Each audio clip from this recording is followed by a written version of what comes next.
covering you. Well, when you're not talking, just lean back.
Yeah.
Marker.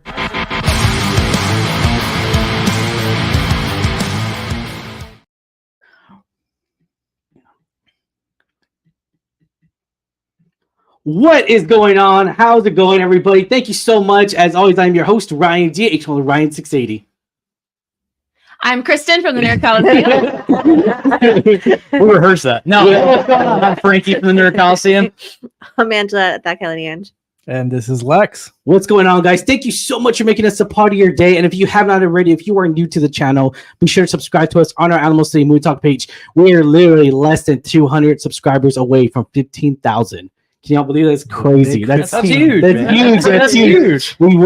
Yeah. Thank you so much, guys. Thank you for everyone that's out there for talking movies with us. We love talking movies with every single one of you guys and everything. And let's get right to it. First and foremost, we are going to talk about, of course, the top movies of 2023. Again, this is our point of opinion here.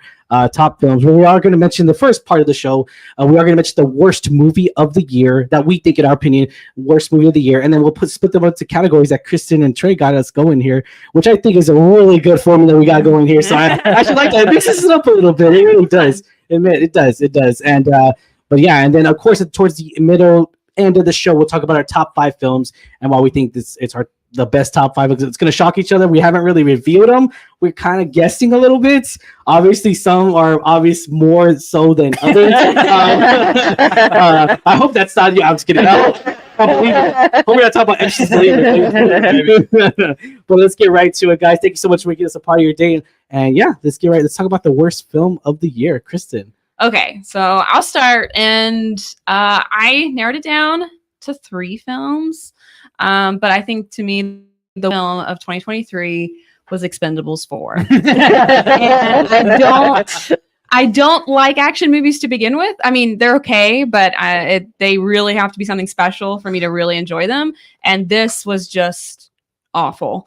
Nothing was interesting about it. Megan Fox was the most irritating thing I've ever seen in a movie. So yeah, to me, the Expendables 4 just didn't cut it for me. It wasn't very good. I'm going to piggyback on that. The special effects for Expendables 4 looked like somebody took PowerPoint and made a movie using PowerPoint. It was not. I mean, Expendables already doesn't have the best special effects. It's more of a low budget movie. Yeah, Sure. But Expendables 4 was just not good. Not good. And Megan Fox, like you said, made the movie even worse. Everyone was just cashing a check. I think so. I didn't see it. Yeah, I didn't. I'm not gonna lie. I watched. I think I bootlegged it. I watched. I watched like 20. Yeah, I know, right? I watched about 20 minutes of it, and I was just like, "Yeah, no, this ain't gonna happen." It sucks when a franchise, when you think you make more movies, right? You think it gets better, but it just got worse. It got way worse. The first 2, I think, are great. So yeah, part 3 was okay because a group of old guys coming in think they still got it. I mean, I'm for it. I'm for the entourage. I'm for it. Well, and initially, what was bringing us in is the idea that all of the classic 80s, 90s, like action stars all in the same movie, like that sounded awesome. It's like that's like your Avengers of like actions classic movies. Yeah, you got that right.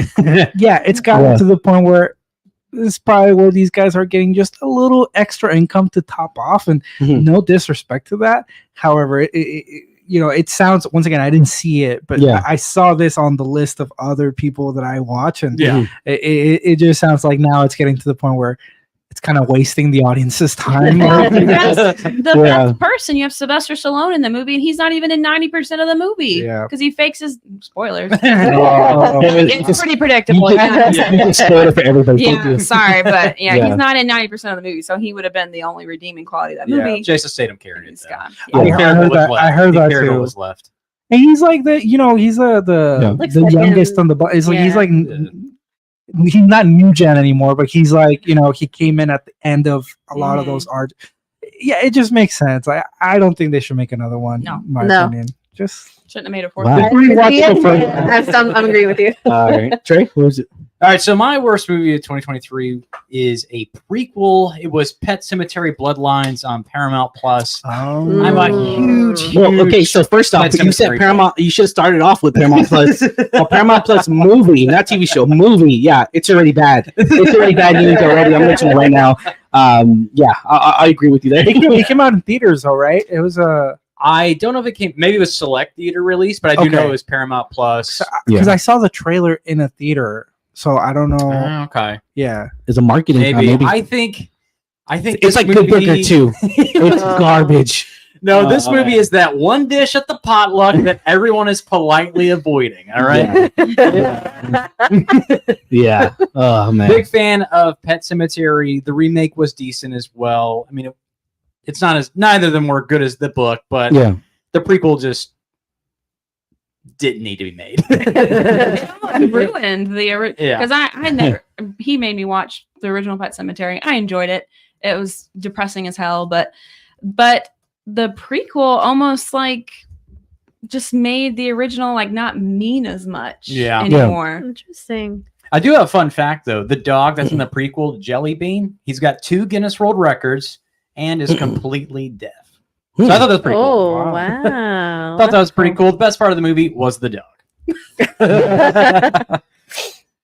Me? Yeah. So this one, my worst movie of the year is Exorcist Believer. Because it was the biggest letdown in terms of like the franchise. Like I had so high expectations going into this. I really wanted to work, and it was the biggest letdown for me. It wasn't necessarily like trash movie, but as far as what I walked into and walked out away from, I think it was very disappointing. I think the story wasn't that great. The scares weren't there. To kind of add it to the franchise, I just didn't think it should have been made, in my opinion. No, I completely agree with you, and I'm wearing an Exorcist hoodie right now. I agree with you completely. Yeah, damn. Okay. The worst movie of the year for me has got to be and it sucks too because it's one of the movies that became like a copyright, like you're able to get it now, like not a copyright no more.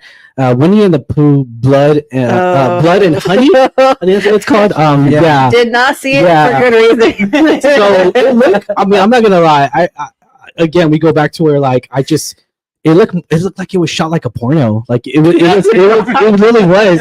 And I gotta admit, I mean, yeah. Let's just leave it at that. The way you got a shirt on. Yeah. I mean, it screams porno right off the bat when you start the film. I think it's one of those that is just made so that they can take advantage of the like Mickey Mouse is coming out with the original Steamboat. They're making a horror movie, and they're making a horror movie out of it. And I'm just like, damn, okay, well, that's the thing too is I kind of feel like that they're just doing it just to just to just to use that property. Like, but I'm all like goes into the public domain. Yeah, and it sucks too because like for me it's like I want them to make it, but I don't make even it know. Make it for the art. I don't even know if that makes any sense. Just we're gonna make a bullshit movie that we don't care. And granted, though, it made for the budget it had, it made really pretty good money in theaters. So let's just say it. I didn't even see. It must have been select too because I didn't even see that. Yeah, no, they premiered I think at one theater here. So so in all probably sense, gonna be a big cult movie. Probably. Did it go on streaming or anything? Like I don't know if it went on streaming right now. Yeah, it's on Pornhub right now. yeah. Lex. Okay, so I gotta admit, I want to prefix this with, at first I wasn't remembering like, okay, what's a really really bad movie? I'm not saying there's no bad movies, but I actually, just to reference and kind of freshen up my brain of what I've seen this year, I did look at what some like popular opinions are as far as like what were some of the worst movies of the year or whatever. So I was just trying to remember like, okay, what have I seen? Going through the list of what a lot of people unanimously said were like bad movies, and like Winnie the Pooh was in a lot of them. I started realizing that a lot of those bad movies I did not watch at all. Like I either skipped them on purpose or just didn't have time to watch them like out of my own time. And there were some smaller ones that we just didn't have a screener for it and things like that. And so I'm just throwing that out there. I'm pretty sure there's worse movies than what I'm gonna mention. Okay, what is it? But for me, as far as what I did see and what became a pretty big disappointment across the board, and especially from the franchise that it's from, it was Ant-Man. I knew you were I hated that movie. I'm right with you. Wait, that was on your list for top 5? No, that was my list for worst movie. Yeah, she had like 3 or 4. Incredible. What is it? Expendables. Thank you. It's so bad. I forgot the name of it. It was Pet Cemetery and it was Ant-Man Quantum. Go ahead and say what you said. Well, the first thing is, I remember feeling super disappointed and how bad it was. But one of the things that made me be like, you know what, it deserves to be on this like as the worst one, because it's so unmemorable. I don't even remember like I really had to force myself to remember Act 1, 2, and 3, and then this whole arrival of like Kang and stuff like that. Super underwhelming. Yeah. Like, I know that the cop out is that there's different versions of Kang, but for the first one to get a spot in a movie, right? Like, for that to be extremely underwhelming compared to his appearance in the Loki series, right? Like, it was such a letdown. Like, okay, I'm okay with this being a version of Kang that can be beat or whatever, but there was nothing really to write home about. And they placed him in a movie that was already structured in such a like stupid way. Like it was, and it's disappointing. I've actually, and this amongst my friends, like Ant-Man has always been kind of like on the lower tier.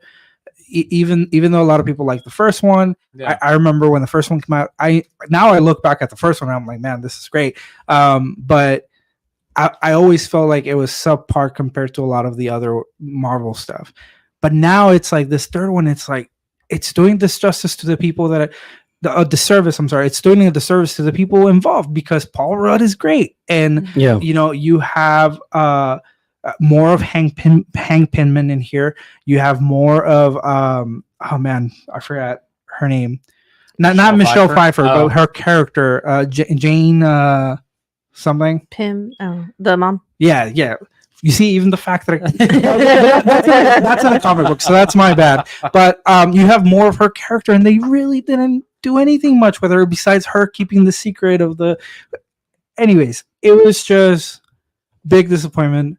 It's truly one of the because there's been, of course, like a wave of some Marvel projects that are not as well put together and things like that. But this is the one that I can say, like, I don't want to remember.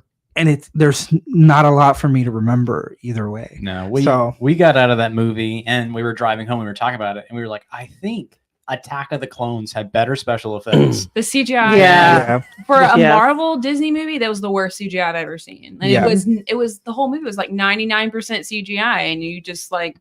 And it felt that way. It felt that way. And to be honest, like even and I said it on this podcast, like even something like The Flash, I think, still had one of the worst CGI experiences that I've seen on very specific scenes, right? There was parts where I was like, you know what? That's actually good. Things like that. I didn't appreciate the inconsistency of that movie, but it was still tied together by a story that was cohesive and I cared about, and it was fun to watch. Exactly. Well. Like if the CGI had been corrected on that and it didn't, truly make me feel offended like it did. Like I would have had very little to pick apart from that movie. But here, even if they had perfect CGI, like I'm like, okay, what is the story? What is the takeaway? What was the threat? What was the? It wasn't really put together. And I came out like I still can't believe they did MODOK like that. Like, oh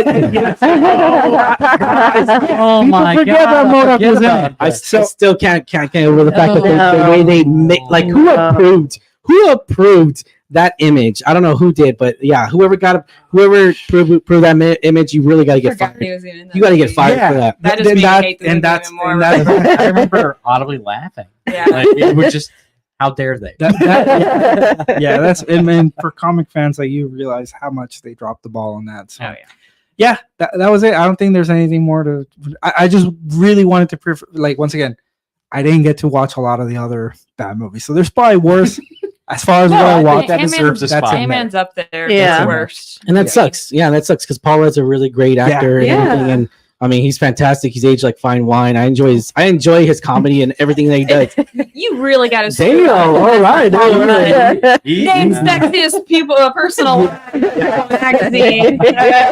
And Zac Efron will be in there too. I don't know about that. It's like a little bit like MODOK.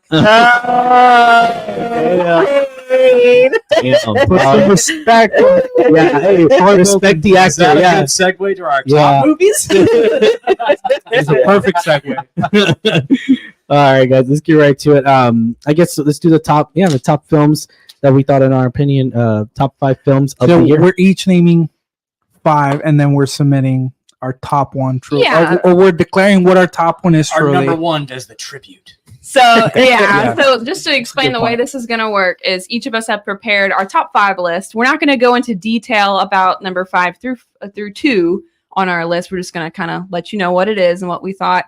But what we're going to do is our number one movie of 2023, we're going to throw into the arena, much like we did with our Christmas show. And we're going to have them compete with a variety of different categories that we're going to randomly spin on our spinning wheel of chance and see what movie comes out on top as the best movie of 2023. Sounds good. Yeah. So we always start on my side. So I'm gonna throw it over to Lex. Okay. All right. Yeah. Okay. Sounds good. Back to me. to back.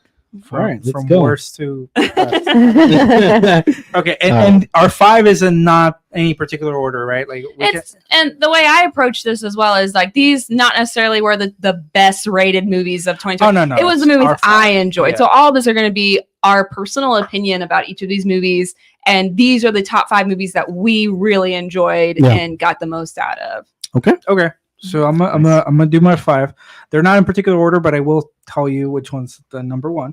Okay. So just to start off, Spider-Man Across the Spider-Verse. Okay. It's in there. It's in my top 5. I just keep, it came out earlier in the year, like it was a summer release, but it's a follow-up to an already amazing movie that at the time, Into the Spider-Verse didn't perform that well at the box office. It killed on streaming, but it absolutely changed the animation world, right? A lot of movies started following on his shoes. We saw things like Puss in Boots, The Last Wish, which is an excellent movie, took a lot of inspiration of that, did its own thing. We also had this year the TMNT movie, the Mutant Mayhem, that also took a lot of inspiration, and it did a really great job. So the best thing that a movie can do is inspire other movies, not to copy, but just keep innovating. And I think Spider-Verse did that. And so to follow up with a movie that was, you can debate whether it was better than the first one or not, but you can say like it's just as good, right? Like it didn't let you down. It didn't lose momentum. That's already a huge win. And it obviously performed great at the box office. But yeah, there's heart, there's action, tons of Spider-Man. That's a lot of Spider-Man. It was great. I also have a movie maybe not a lot of people watched, but it's Suzume. It is an anime movie. It did get a theatrical release in the US this year, and it came out in Japan last year, and then the year before. That's a 2022 in Japan, 2023 in the US. It came out around April, so it was an early movie. I remember my wife, Eileen, she wanted to watch it, and she said, let's go. So we got a ticket for it, and we went. I didn't know much about the movie. I think I had seen one little teaser, and I won't tell you the whole thing, but it's because I don't have the summary here in front of me. I could pull it up, but I don't want to go too much into detail. It's in there though because it's a great tale, and visually it's stunning. It's like super high quality. If you look at the budget for it for an animated movie, it's actually quite high, but you see every single dollar on the frame. It's quite a lengthy movie. A lot of it happens, and it takes you to so many worlds, both like on the spiritual side and also on the in Japan, they go through different cities. I can't recall exactly which ones, but the landscapes are all a lot different, and it almost becomes like a road trip movie, which is really exciting.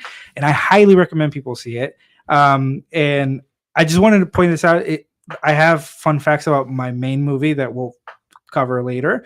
But what amazed me is that this movie made a lot of money, but 93% of that like total box office money was all international. So very small amount came from the US.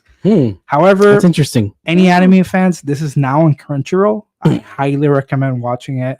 It's so good. Suzume, once again, awesome movie. Anime over here, throwing it out there. It's different. Damn, it's growing. A lot of studios, anime studios, are investing more in like theatrical releases. Lex was the first guy to interview an anime person for the Almost City Movie Talk. Two anime for the series that I don't even remember what it's called, but I know. The voice actors do a lot, but most notably My Hero Academia, Spy Family. Yeah. Huge. I don't even watch anime.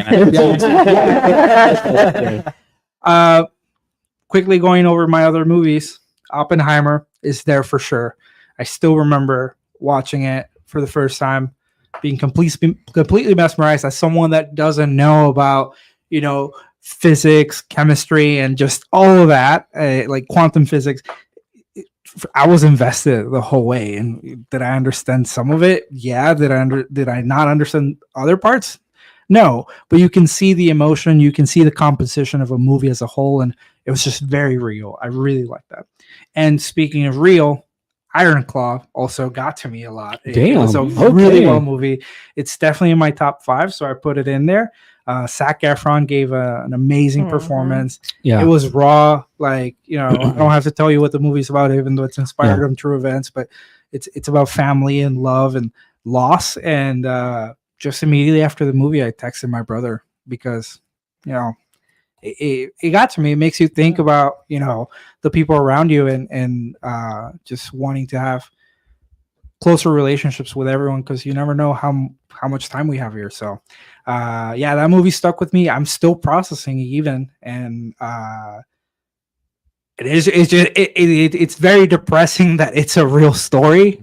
Right? Because it's a tragedy. It's so shocking, like everything that goes through that movie. But I think the movie depicted everything with respect, and it was an awesome thing to watch. Very physical movie for sure. Lastly, my number 1. Oh, drum roll. Here we go. and I debated because a lot of these movies could have slipped into my number 1, but my number 1, it's Godzilla -1. Favorite movie. Wow. Just because it was such a surprise hit to me. Like, I didn't watch the trailer. I knew it was coming out. I was like, you know what? I'll give it a shot. I'm not even a huge Godzilla fan. I've only seen like some of the modern stuff, some of the old school ones, and that's it. Like, I'm not one that has the collections or the figures or anything like that.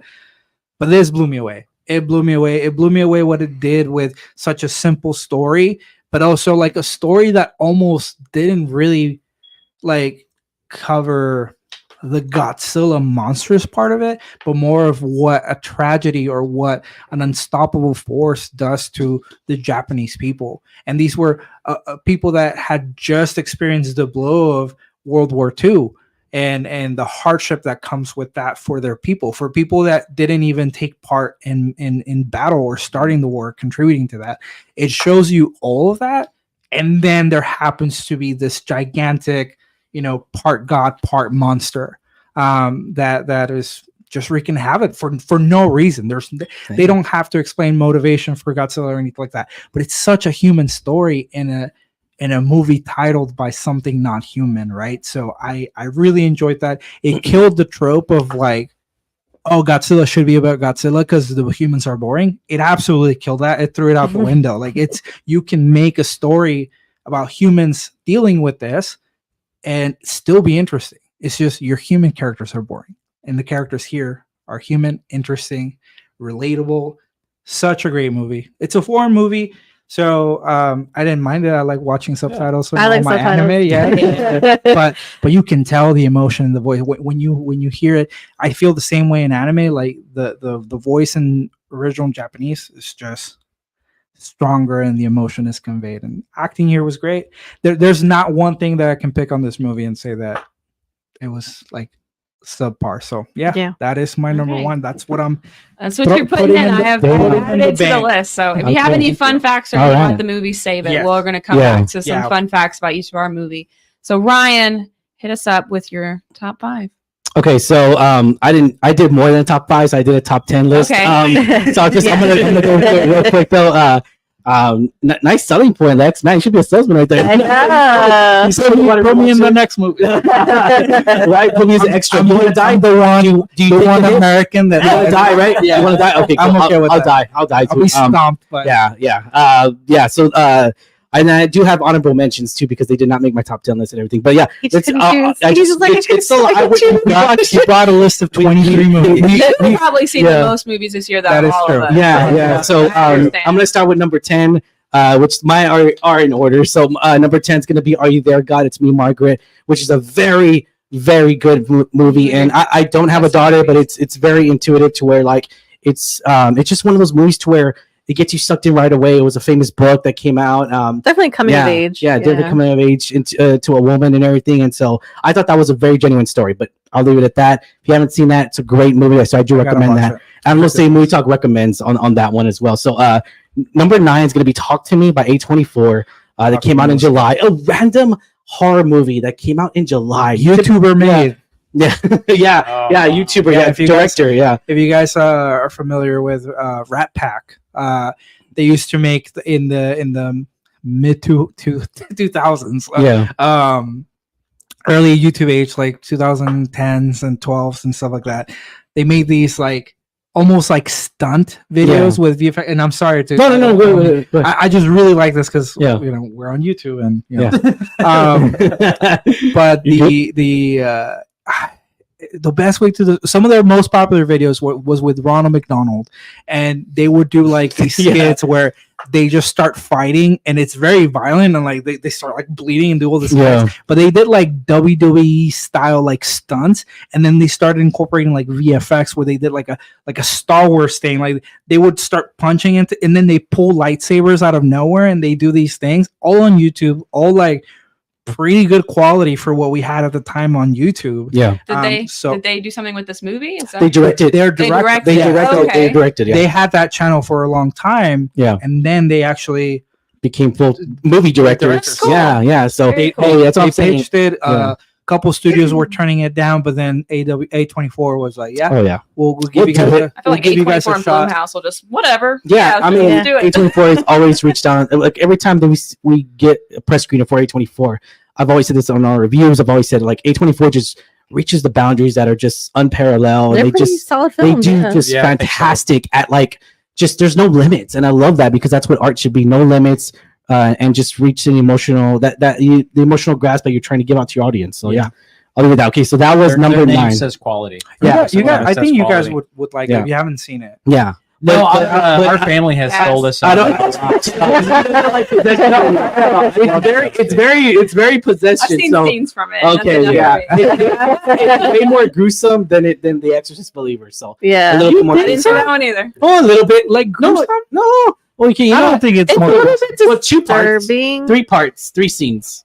Well, only because like it's basically Without like a game these yeah. kids are playing. Yeah. So I think that's what's more realistic about it. More, that more believable. Yeah. And but I think that's what makes it more doesn't scary. like sad endings though, so it is a sad ending. It's sad, it's scary, it's creepy faces. Yeah. It's Okay, got it. Sounds good. Okay, so not for Chris. Frankie's gonna watch it twice. Yeah, I'll have to watch it by myself. You can come over here and watch it. We'll watch it. And we'll do a commentary maybe. We'll see. All right, Talk to Me was number 9. Number 8 was The Holdovers.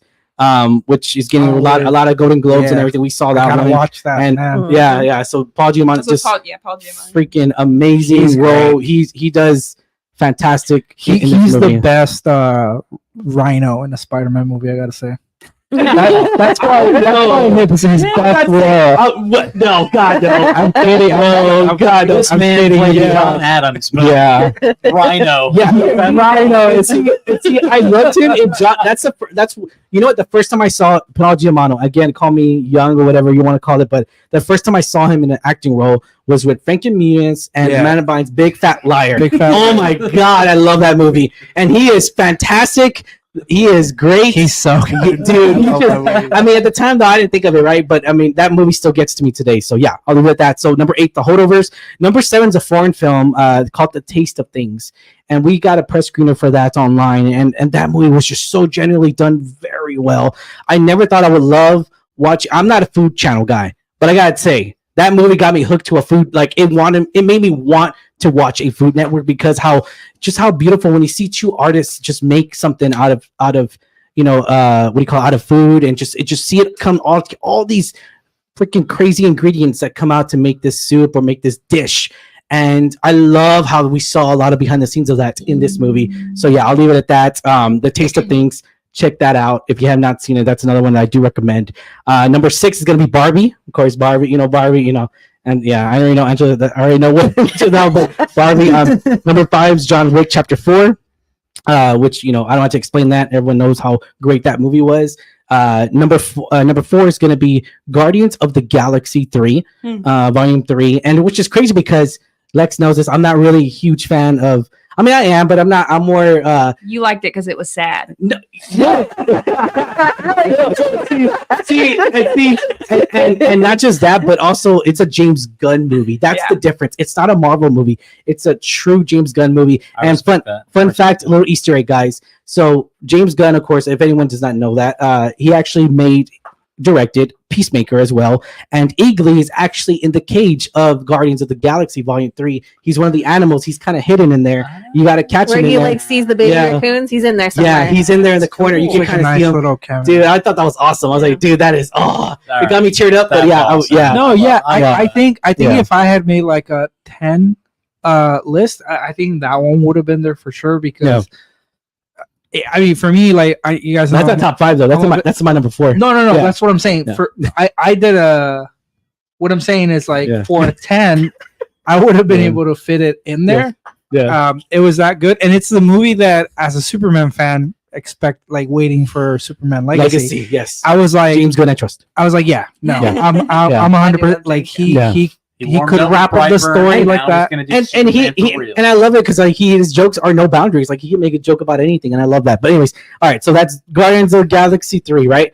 Okay. Godzilla -1's my number 3. I really, Nice. Alex already sold it, so I'm not gonna go into details already. He already sold that, of course. And then number 2 is gonna be Past Lives, which is another A24 movie. Now, Past Lives did not make a lot of money in the box office. It did not. It actually it didn't make enough to cover it. It barely made enough to cover its budget. So therefore, it is a flop of a movie, sadly. But it is getting a lot of Oscar recognition. It's getting a lot of Golden Globe recognition. And I gotta say though, that movie again, it's not Kristen's type of movie because it's a very sad movie. It's a foreign film, Past Lives by A24, and It's like Well, foreign film. I think it's or in the like- U.S., but Yeah. it's like they speak mainly in a different yeah. language most of So the time. it's so like half of the movie, I want to say about a quarter of it's overseas, and then the rest of it comes back over here in the States. But they do talk generally, they do talk, which I really did like. Which I was kind of hesitant because I'm not used to subtitles, but I'm starting to get used to them now. So yeah, I'll leave it at that. Past Lives, a One fantastic step movie. closer to watching anime, man. Yeah, I don't know why. that's like that. I try. She watches anime. She watched. A Yeah, little bit. Not yeah. The Studio Ghibli stuff. I don't like any. I've yet to like a movie of Studio Ghibli, but Jesus. I'll leave it at that. But We're gonna get shut down. Hot take. yeah, we lost. we're gonna see 1,000 subscriber count go. yeah. So that's So that's my number 2, and then of course my number 1 obviously is Oppenheimer. I actually just got done watching the Golden Globes. We watched it, and I was all like, dude. Christopher Nolan gave this freaking amazing speech, and I'm a huge Christopher Nolan fan. Everyone knows this from the Movie Talk channel. Vocally, whether you talk to movies with me, I'm a huge Nolan fan. I'm a Nolanverse fan, and I just love that he is so inclined on cinema. He's true on the art. He's true on the fact that CGI, no, we can make this happen. We can, and then granted, he made an atomic bomb test, and he made it so close to it as much as we can. And it's still without causing the U.S. But here's the thing is that it's still astonishing to me because how Oppenheimer, right? It's a fantastic movie, but it's still crazy to me that I don't think it. Can y'all remember? I don't think there is any. Probably correct me if I'm wrong. Is there? I don't think there's any CGI in that movie, right? Which one? There's Oppenheimer? there's none. Probably No, right? The explosion. That's what I'm saying. Yeah, that's all real. It's all Yeah, real. Yeah. And I like how. So- It was on yeah. a small scale. Yeah. It wasn't an But atomic bomb, but the way he filmed it, though, looked like it was a big scale. So that was incredible. that was great. Yeah. So that's still amazing to me how you can be a filmmaker nowadays and not use CGI on certain levels, right? Because when we go into fantasy and all that, you kind of have to touch up on that. Whatever They Avatar, probably touched the whatever. sky up a little bit. Yeah. So, but regardless, though, I really enjoyed his directing. Everyone that's worked with Christopher Nolan has always said great things about it. I mean, we just got done watching Robert Downey Jr. Killian was on this. I feel like Killian was slowly like before Oppenheimer. I feel like he was just like, he was always up for this lead role. He wanted to play Bruce Wayne. Christopher Nolan knew it was like, hey, you can't play that character because you don't fit right, but we can put you as Scarecrow. But he still didn't get that. I feel like he didn't get that recognition that he deserved and he wanted. And then out of nowhere, it just worked out. The years later, Christopher Nolan said, "Screw Warner Brothers, which sucks. Yeah. Is what it is." and he went to Universal and made an Oppenheimer movie and had Cillian as the perfect role to play And that character. he offered Cillian without auditioning. Yeah. He got it. Yeah, he and gave this it- was yeah. the 6th movie Cillian Murphy did with Christopher Nolan. Yeah, So yeah. he finally got his lead role in the I think- I know, yeah. I think Christopher Nolan had said that because he looked at the cover of the book Mhm. For Oppenheimer, and the cover is a picture of Oppenheimer, and he said like he noticed like a really cold stare on the eye because like you live, and part of what the movie talks about is you Yeah. live with that guilt, right? Like you Yeah. accomplish Yeah. something huge, but there's ramifications, and that kind of puts a toll on a person. Yeah. So that's what he noticed on the picture of the real life Oppenheimer, and he said like, I know those eyes, I know who has those eyes. Yeah. And who can play this? And it was Yeah, Cillian Murphy. you know, fun fact, eyes. Cillian. Cillian actually played, if I'm not mistaken, he played Red Eye movie, Mhm. right? Yeah. And, yeah. I remember that movie. I was like, I didn't like it. I'm not gonna lie, I didn't love it. I didn't like it. It's I one of was, those. it was early all right, 2000s yeah. off hit. it was all right. I was just like, ugh. But anyways, yeah. But Cillian, I mean, I hope I really, and we'll do an Oscar show about that coming to you guys. But I really, he's gonna win the Oscar. And if he doesn't, it's rigged. I'm sorry. This is just a fan. Like he is gonna win that lead role. I know it's really him and Ryan Gosling he has to worry about. Paul But, Rudd is gonna get it. Oh, yeah. And then I do have 3 honorable mentions, guys, as well. Killers of the Flower Moon did not make my top 10 list, but it's a fantastic movie. Animal City Movie Talk does recommend that movie, guys, as well. And then we also recommend Air, and of course, Spider-Man Across the Spider-Verse. We do recommend it. It just did not make my top 10 because we saw a lot of movies. A lot of movies came out this year. But yeah, Angela, what's your top 10? So Or yeah, top 5? I made a top 10 as well. But Yeah. but like literally we've said all the movies, so I will Yeah. run through it very quickly. Yeah. Except one, and this is my most controversial, which most people probably won't agree with me. Is Split, and I am here for it. So my number 10, it's the Taylor Swift Eras Tour movie because God. I absolutely loved it. God. I'm not a huge Swift. Taylor Swift did a great job playing. I Taylor at you. Swift. I got your reaction. It's not I a know. movie. It's a movie. No, it is a movie. It is a movie. You can rent it. You can buy a ticket for in the theater. That doesn't count. It was great. But again, it's my most controversial. It's number 10 for me. I loved it. Number 9 was Oppenheimer. I still love the movie. I think Cillian Murphy, I agree. He is a pretty top contender for the Oscar, and I'm really rooting for him, the whole cast, and Christopher Nolan too. Yeah. Number 8 is Talk to Me, the horror Can't film. believe what was Oppenheimer again? Number 9. It's right above Taylor Swift. Yeah. I just can't believe that. Number 8 is Talk to Me. Again, it was one of my favorite horror movies of the year. It was Yeah. such a cool Oh, yeah. concept So with like good. the hand and the game, and that's pretty scary to me. Touch Number 7 was John Wick Chapter 4. Yeah. Just because it was like yeah. You see, a that's really cool, like it was. I love say John Wick, yeah. better than second and third one. it for was sure. great. It was Yeah. one of It those was movies great. that keeps getting bigger, but not So- worse. Yeah. Yeah. Expendables. And the budget slowly gets better, and then not just that, but like the budget gets better, but it also makes more money. Yeah, it's a lot crazy. of money. It's rare. We'll be honest here. In the movie franchise, when it comes to box office, it's rare that when you make more movies, that it gets bigger. I mean, the budget gets slightly bigger, and then the more money you make, a lot. Granted, we're not talking about franchises like Harry Potter, stuff like that, because Underworld? obviously, yeah, like, well, no, Underworld. I don't know. Underworld's kind of, yeah. Oh, we're Yeah. gonna get in that. Yeah, see, conversation. so Let's move on. we're actually rewatching them because I bought the combo. I bought the set. Okay, so we're on Underworld Blood Wars, Yeah, and no, wait, what's the one with the daughter? That's the second one. No, that's No, not the Third second one. one. Third It's the one. third Is that one, Blood yeah. Wars? No, that's the one No, before Blood that. Wars is the last one. Okay, so we haven't seen Blood Wars, so that's the only one I haven't seen.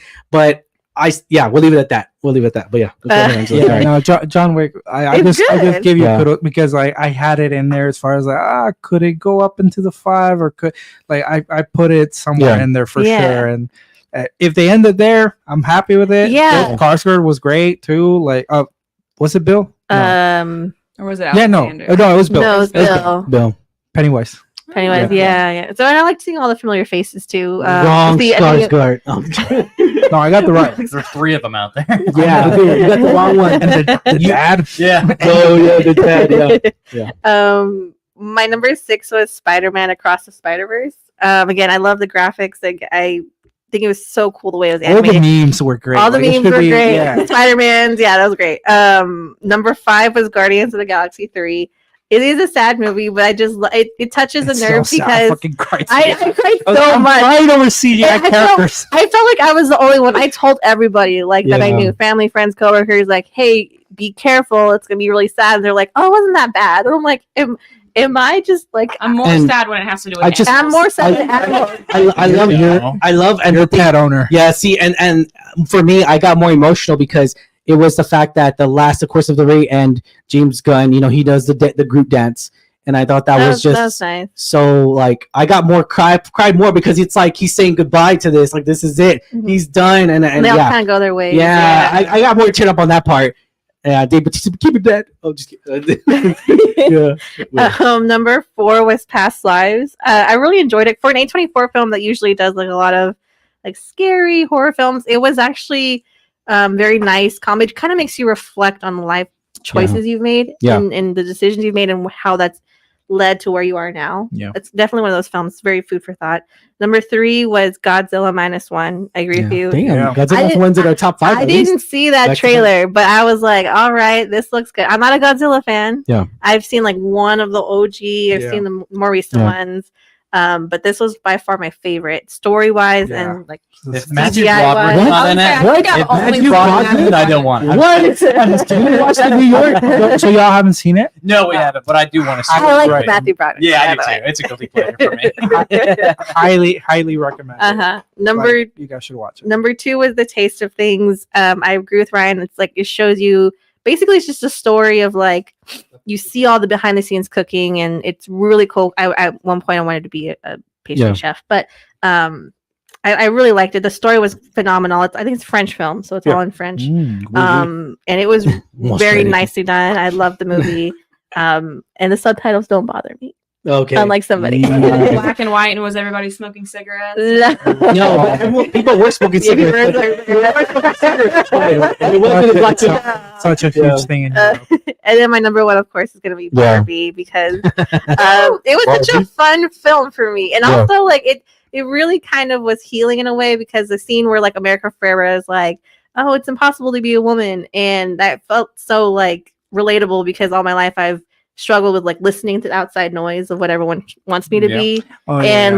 Finally as I've gotten older I've kind of started not doing that, so it's very like healing to me and I cry every time I see it. But I absolutely love the cast, the costumes, everything about it, and I just think it's a great film. And I felt very awkward because I was all like, it was hate men, hate all men. It actually wasn't.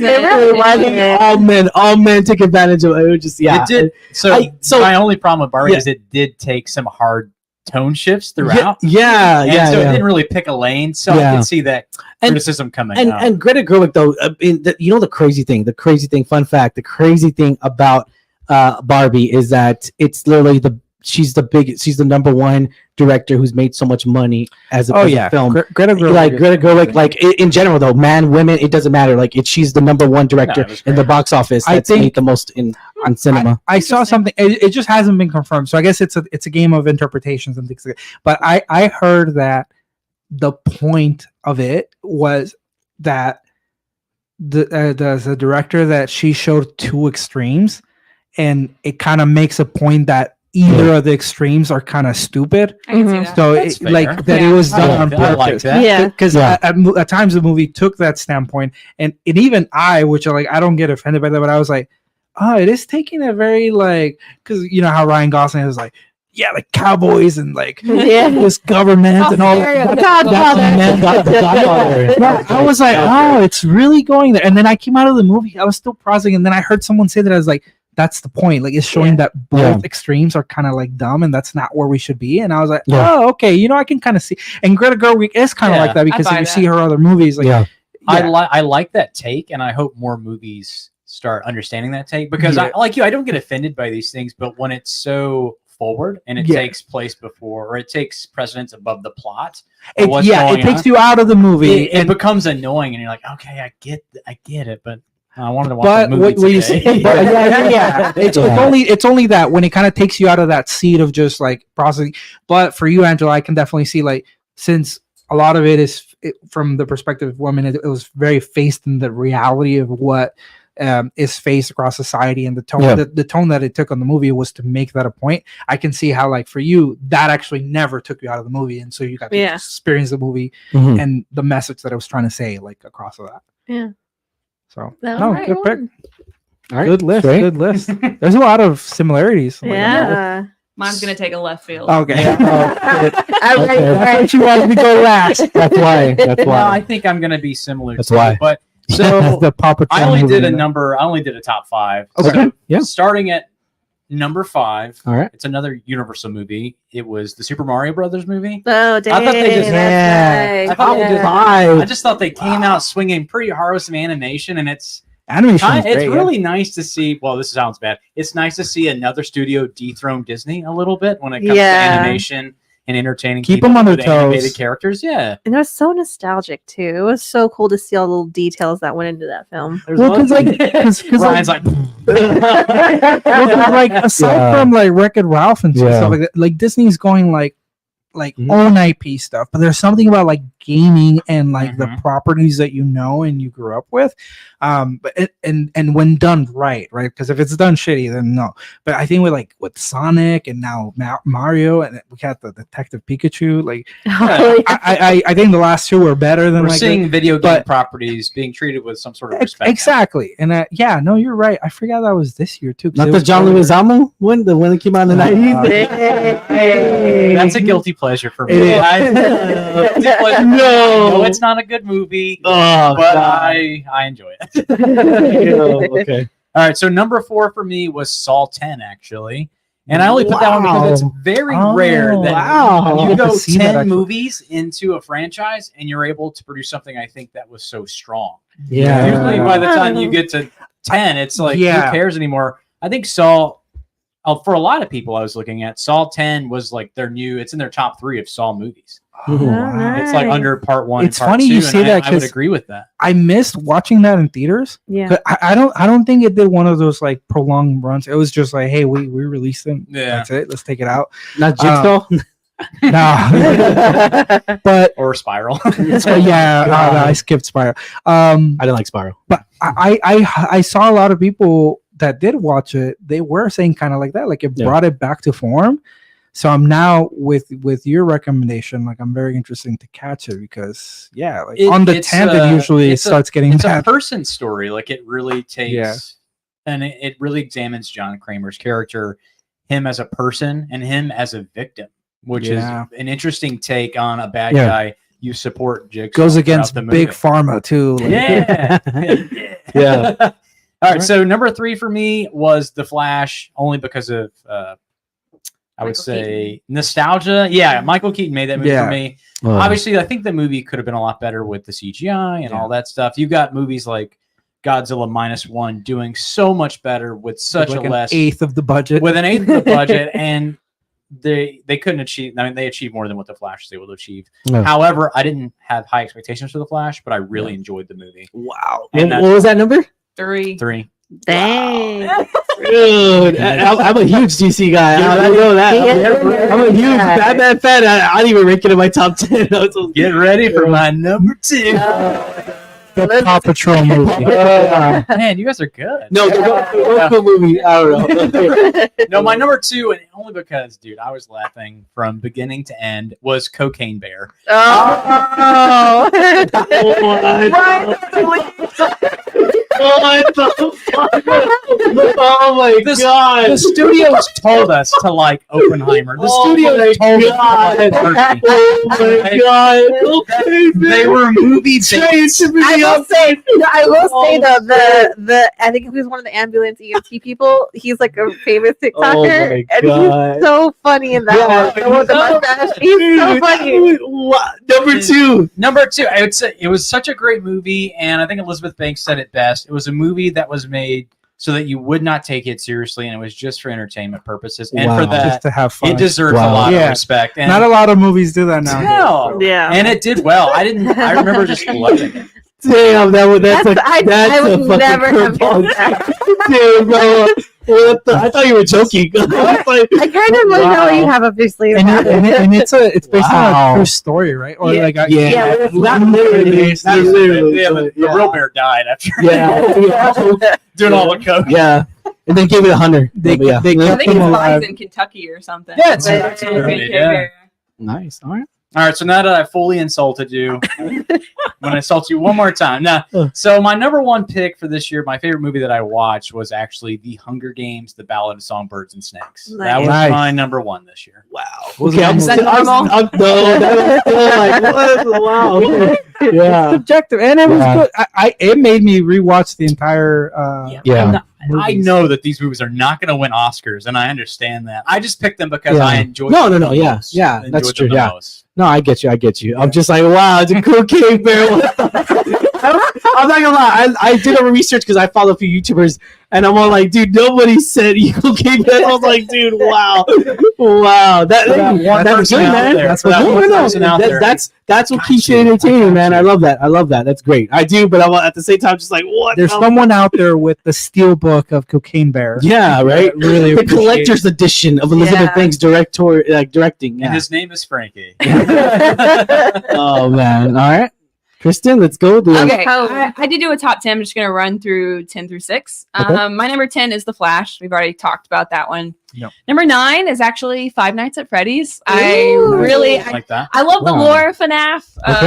and I'm a little bit of a guilty pleasure. I know it's kind of childish, and I was in the theater with a bunch of 12-year-olds, but I was also equally excited to see all the cameos and stuff. Yeah. I enjoyed it. Number 8 is Barbie. Number Okay. 7 is Disney's Elemental.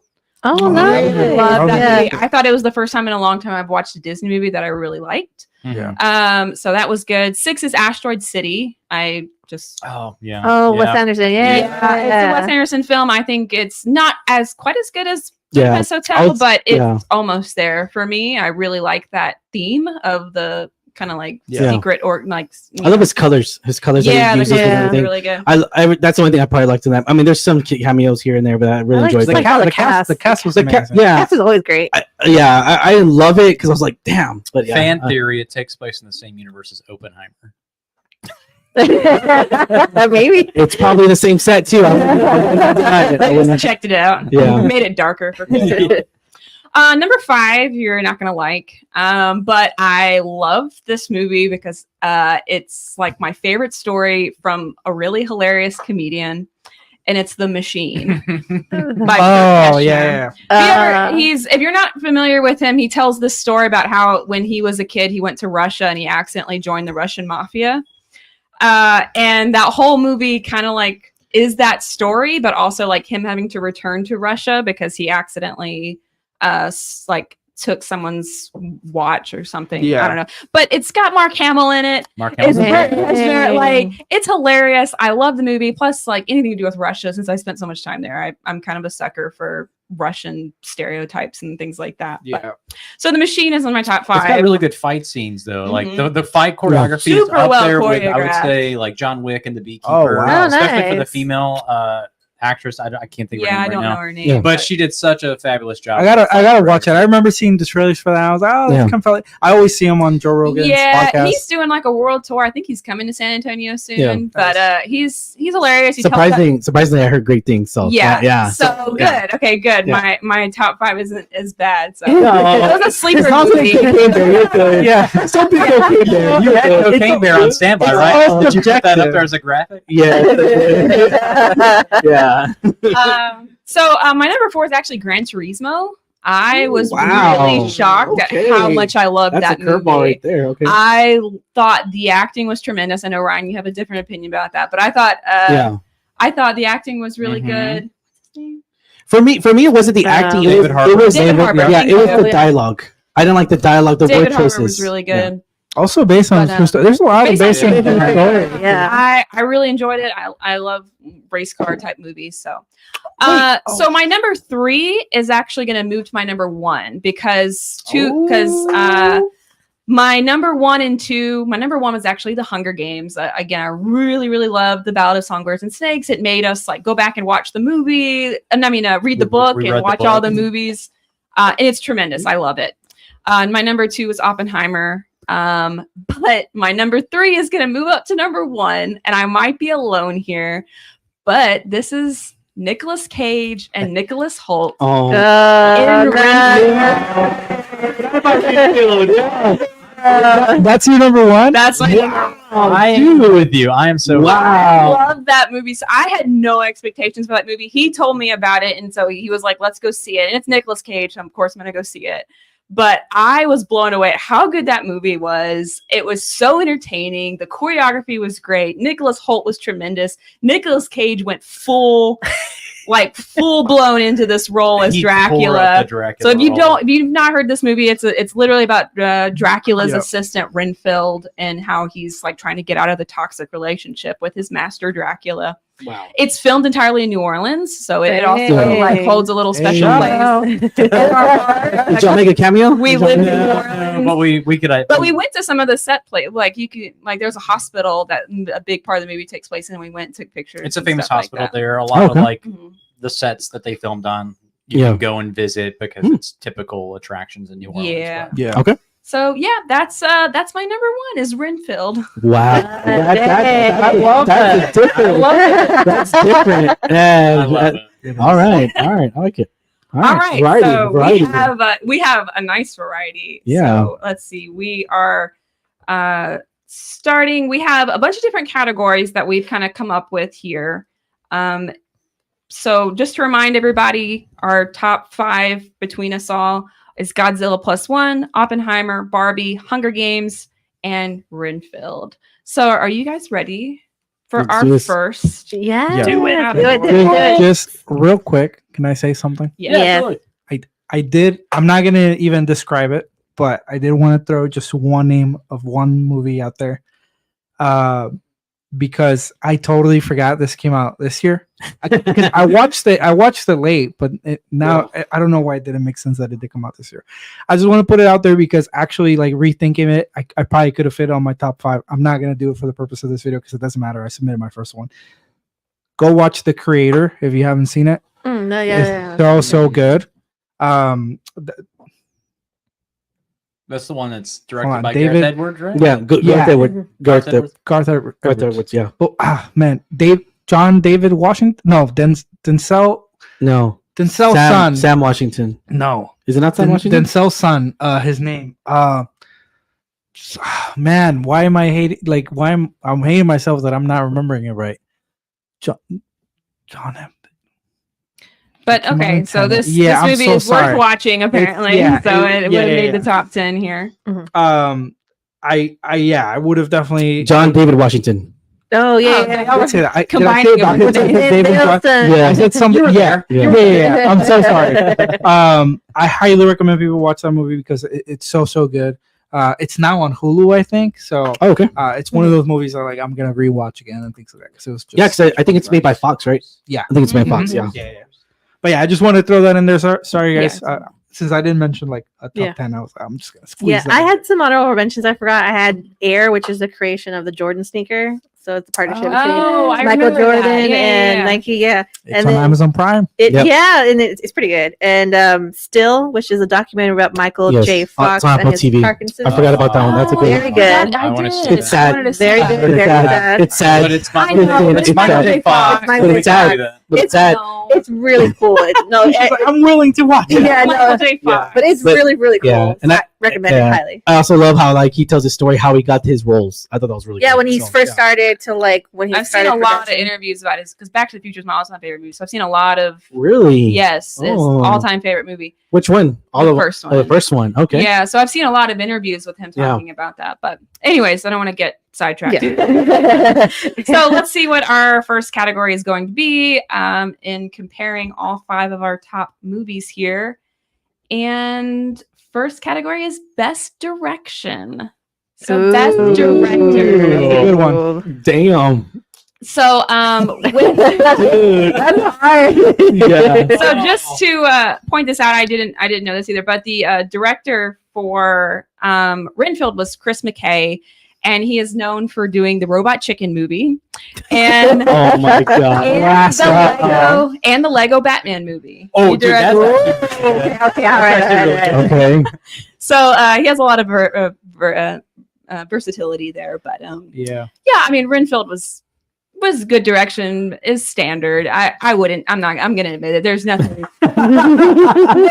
just completely new and innovative that happened there. It's a pretty standard good comedy and movie. I did say that after it wasn't my favorite movie, but I do remember saying specifically like Nick Cage's Dracula is probably one of like the coolest Draculas we've gotten. If we get to the characters here, we're gonna go into Nick Cage's Dracula. But even just, I think some of the sequences shot for him specifically, like his reveal, his different, like his form and his recovery and that his lair and things. Yeah. Like I think that was a lot of cool stuff from a directing standpoint. But yeah, solid stuff. Mm-hmm. All right, so Hunger Games, the songbird of and Snakes. I said that all wrong, but anyway, we're moving on. It was Francis Lawrence. So Francis Lawrence is famous for directing the Keanu Reeves film Constantine. He did I Am Legend with Will Smith, Water for Elephants. He obviously did the other Hunger Games movies like Hunger Games Catching Fire, Hunger Games Mockingjay Part 1 and 2, and Red Sparrow, which also starred Jennifer Lawrence. No,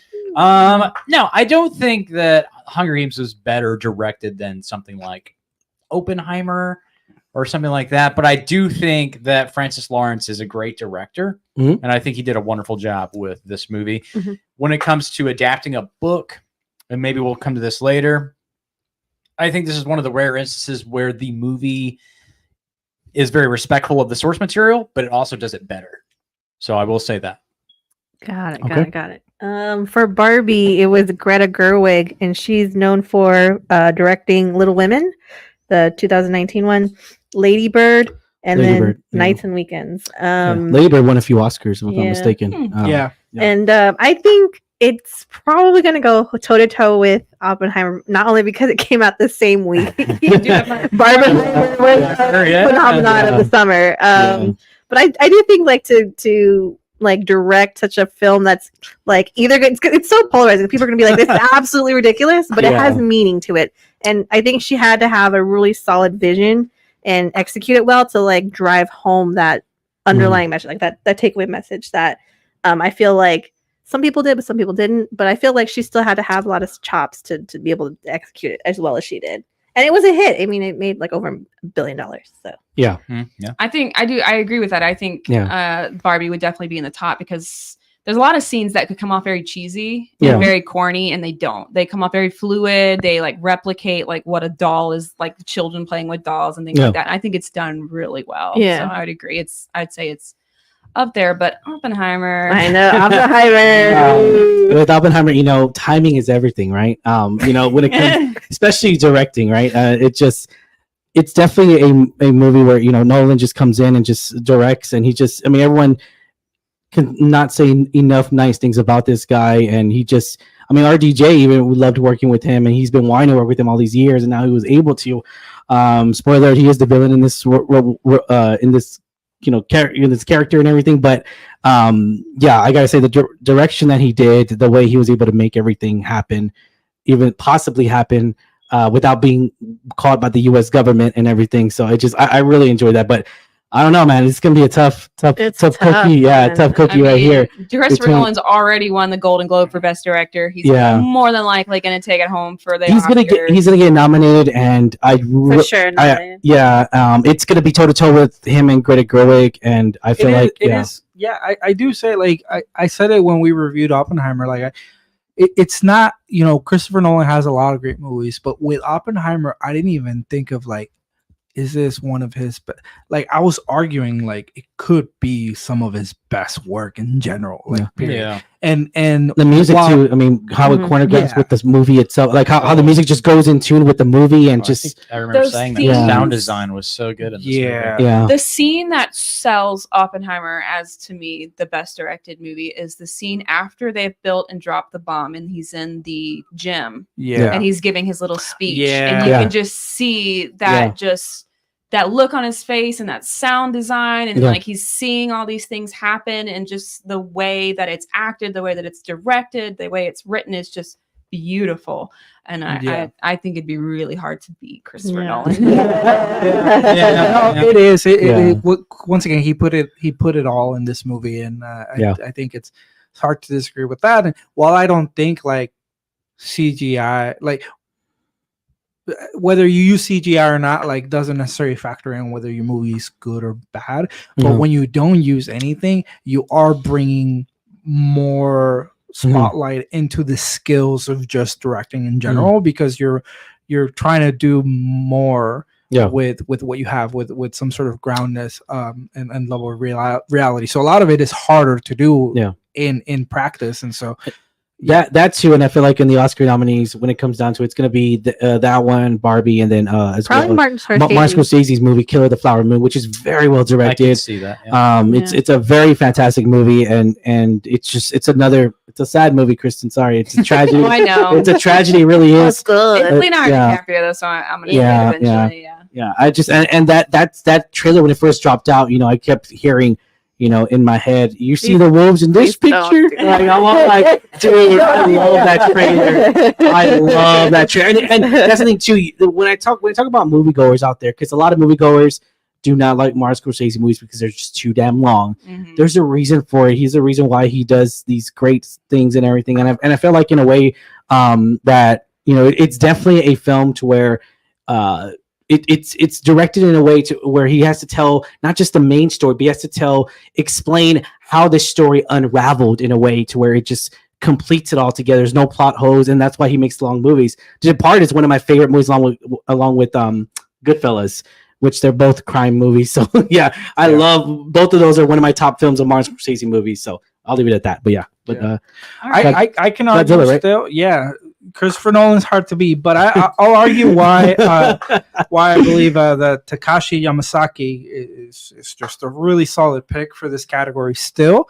I think when you look at Godzilla -1, even though Godzilla was not real, right? It wasn't practical effects. I think he overall produced a movie that's a love letter to the original Godzilla. Like a lot of it, from some of the sound score some of the score that was used being part of the original ones, but they kind of modernized it in certain ways. Even just the look of Godzilla, like the design, they went old school, but still made it feel like modern within the scope of it being a timepiece, right? But I think what he did here is, like I said, he did the right thing in directing it in a way where we were still going to focus about human characters, and we were going to use the time period that we picked to leverage the story and move the story forward, and make it about a message of, when all is lost, like what keeps us together, or like what do we have to do as humans to thrive against this, like I said, unstoppable object, and in this case, the object being like a half god, half monster thing, right? What he did here with the budget was amazing. The movie already has a lot of awards in terms of, so keep in mind with foreign movies, like there's going to be a lot of like foreign based awards, not necessarily the Golden Globes and the Oscars and things like that. I'm still hoping it gets a nomination in there, but I don't know if it will. I'd be surprised if it didn't. It should get a nomination in International Film of the Year or something like that. Gotcha. Yeah. It might get that one, not a broad scope one. However, the movie has already won and been nominated by a lot of Japanese-based awards, where it's gotten a lot of recognition for not only Best Picture, Best Director, and those are won already, but also a Best Use of visual effects and things like that, because he's done work as a VFX coordinator before, and for this movie he did that. He wrote it and he directed it. Wow. So I think he took a lot of that role and expertise into putting a really solid movie together. Also, for more context as far as his directorial, because part of what the director does is, this is also what writers do, but you pitch the movie to the studio, right? And this studio is Toho, who is the original studio of the Godzilla franchise. The American ones made by Legendary, I think it's Legendary. That's totally different, right? Yeah. So Toho, not connected with Monarch or anything like that. Yeah. So Toho had a movie in 2016 called Shin Godzilla, also very critically acclaimed. It didn't reach the heights that Godzilla -1 did, but Toho, because that was such a good movie, they were very protective of doing another one. Yeah. It's not a sequel or anything. It's a different one. But they shut down since 2016. They shut down a lot of pitches for other Godzilla movies because they didn't feel like it was going to be up to the level of Shin Godzilla. And it wasn't until Takashi Yamasaki made this pitch for Godzilla -1. And so that's the only one since those years that actually got the studio to say, this is worth producing. Let's, bring it to market and put it together. And I think that says something. Yeah. All right. I think that says something for sure. Very interesting. So if we were going to do our top 3 choices, I would vote Oppenheimer number 1. Number 1. I Number think 1. we're all kind of in agreement there. But who Yeah. would be number 2? Yeah. So I think top 3 is probably going to be Barbie. Number 2 is probably Godzilla. Barbie. Barbie and Godzilla, I would say the top 3. Would you agree Yeah, with that? I agree. I with would you. probably put, only because I haven't seen it, I would Oh, put yeah. Hunger Games in the number 3 spot, but I would Yeah. put Oppenheimer number 1, Barbie number 2, Hunger Games number 3. I agree. It seems For me- like for me, I wouldn't put Hunger Games number 3. For me, argue got Sorry, it's just- the reason Yeah. that I would Well, I say, haven't seen it, even so, though I yeah. haven't seen Godzilla, the reason I would say is it seems like this director put on several hats for this movie and had a very in-depth contribution to the That's film. fair. That's fair. So that's why I would say, even though I have not seen Godzilla, that I would put it at least at number 3. I respect yeah. that. No, I agree with you. I put Yeah, that's Oppenheimer right. number 1, Barbie number 2, and then Godzilla minus All one, right. number 3. I'm getting my Barbie in there. It's like, I'm getting Hunger Games. It's fine. It's fine. It's fine. I will cry at home later. Cry Not on later. camera. The whole car ride home. He gets mad at Kristen. Why didn't you back me up? Why did you back me up, woman? Could you imagine if that was Woman, why did you not back me up? We get Hunger another. Games is my favorite movie too. we get in the fights over Hunger Games? Yeah. This one's gonna be a little fun. I don't know exactly how we're gonna do it, but I spin the wheel, and the next category is best movie poster. This is the art. This is the. Wait, do we have to choose I have just to pull it one up. poster or just posters in I general? know That's tough. we'll have That's to kind of look at tough. it. That is really tough, so I don't know exactly how we'll do it. But I guess we'll look at the elements of it. How much does it tell us about the film? This is what we'll use as our It's a lot. I mean, dude, it's gonna be tough, man. So how much does the movie I don't even know. how much does the movie tell you about the film? If you knew nothing about the movie, would you looking at this poster make you want to see the film? Yeah, And let's say just structure and color and I things think- like that. I think it's gonna stay the same rankings as the last one. I think. I don't know. I just don't know which ones are fan made. I know got this a is pretty good the. poster. You got Nicolas Cage being Dracula. Can you pull up the Renfield poster? Yeah, Yes, did they even show him on the? Yeah, they do. He's like He's in there. subtly shown. Like you can see his Wasn't he wearing like a hat or big something awesome like that? teeth. Yeah, I Oh, remember the okay. teeth. But also making an argument for Hunger Games. The Hunger Games poster shows like The whole cast. the whole cast. It tells you That's that not that always a good thing. They there's look always pretty. but this- They look pretty good This to is the me. Renfield poster. Yeah. I remember No, not that one. We're talking about the Hunger I like Games. the colors on that one. Yeah, Oh. it's Kinda cool. interesting. Here's the Hunger You Games look poster. at Yeah, the iconic poster. Look at this guy. All right. If it's okay, let's just stand there. Let's take a picture, guys. Two words. Peter Dinklage, and he's on the front cover. Peter Dinklage. Okay. All right. Another 2 words. All right. Viola Davis. She's on the front cover too.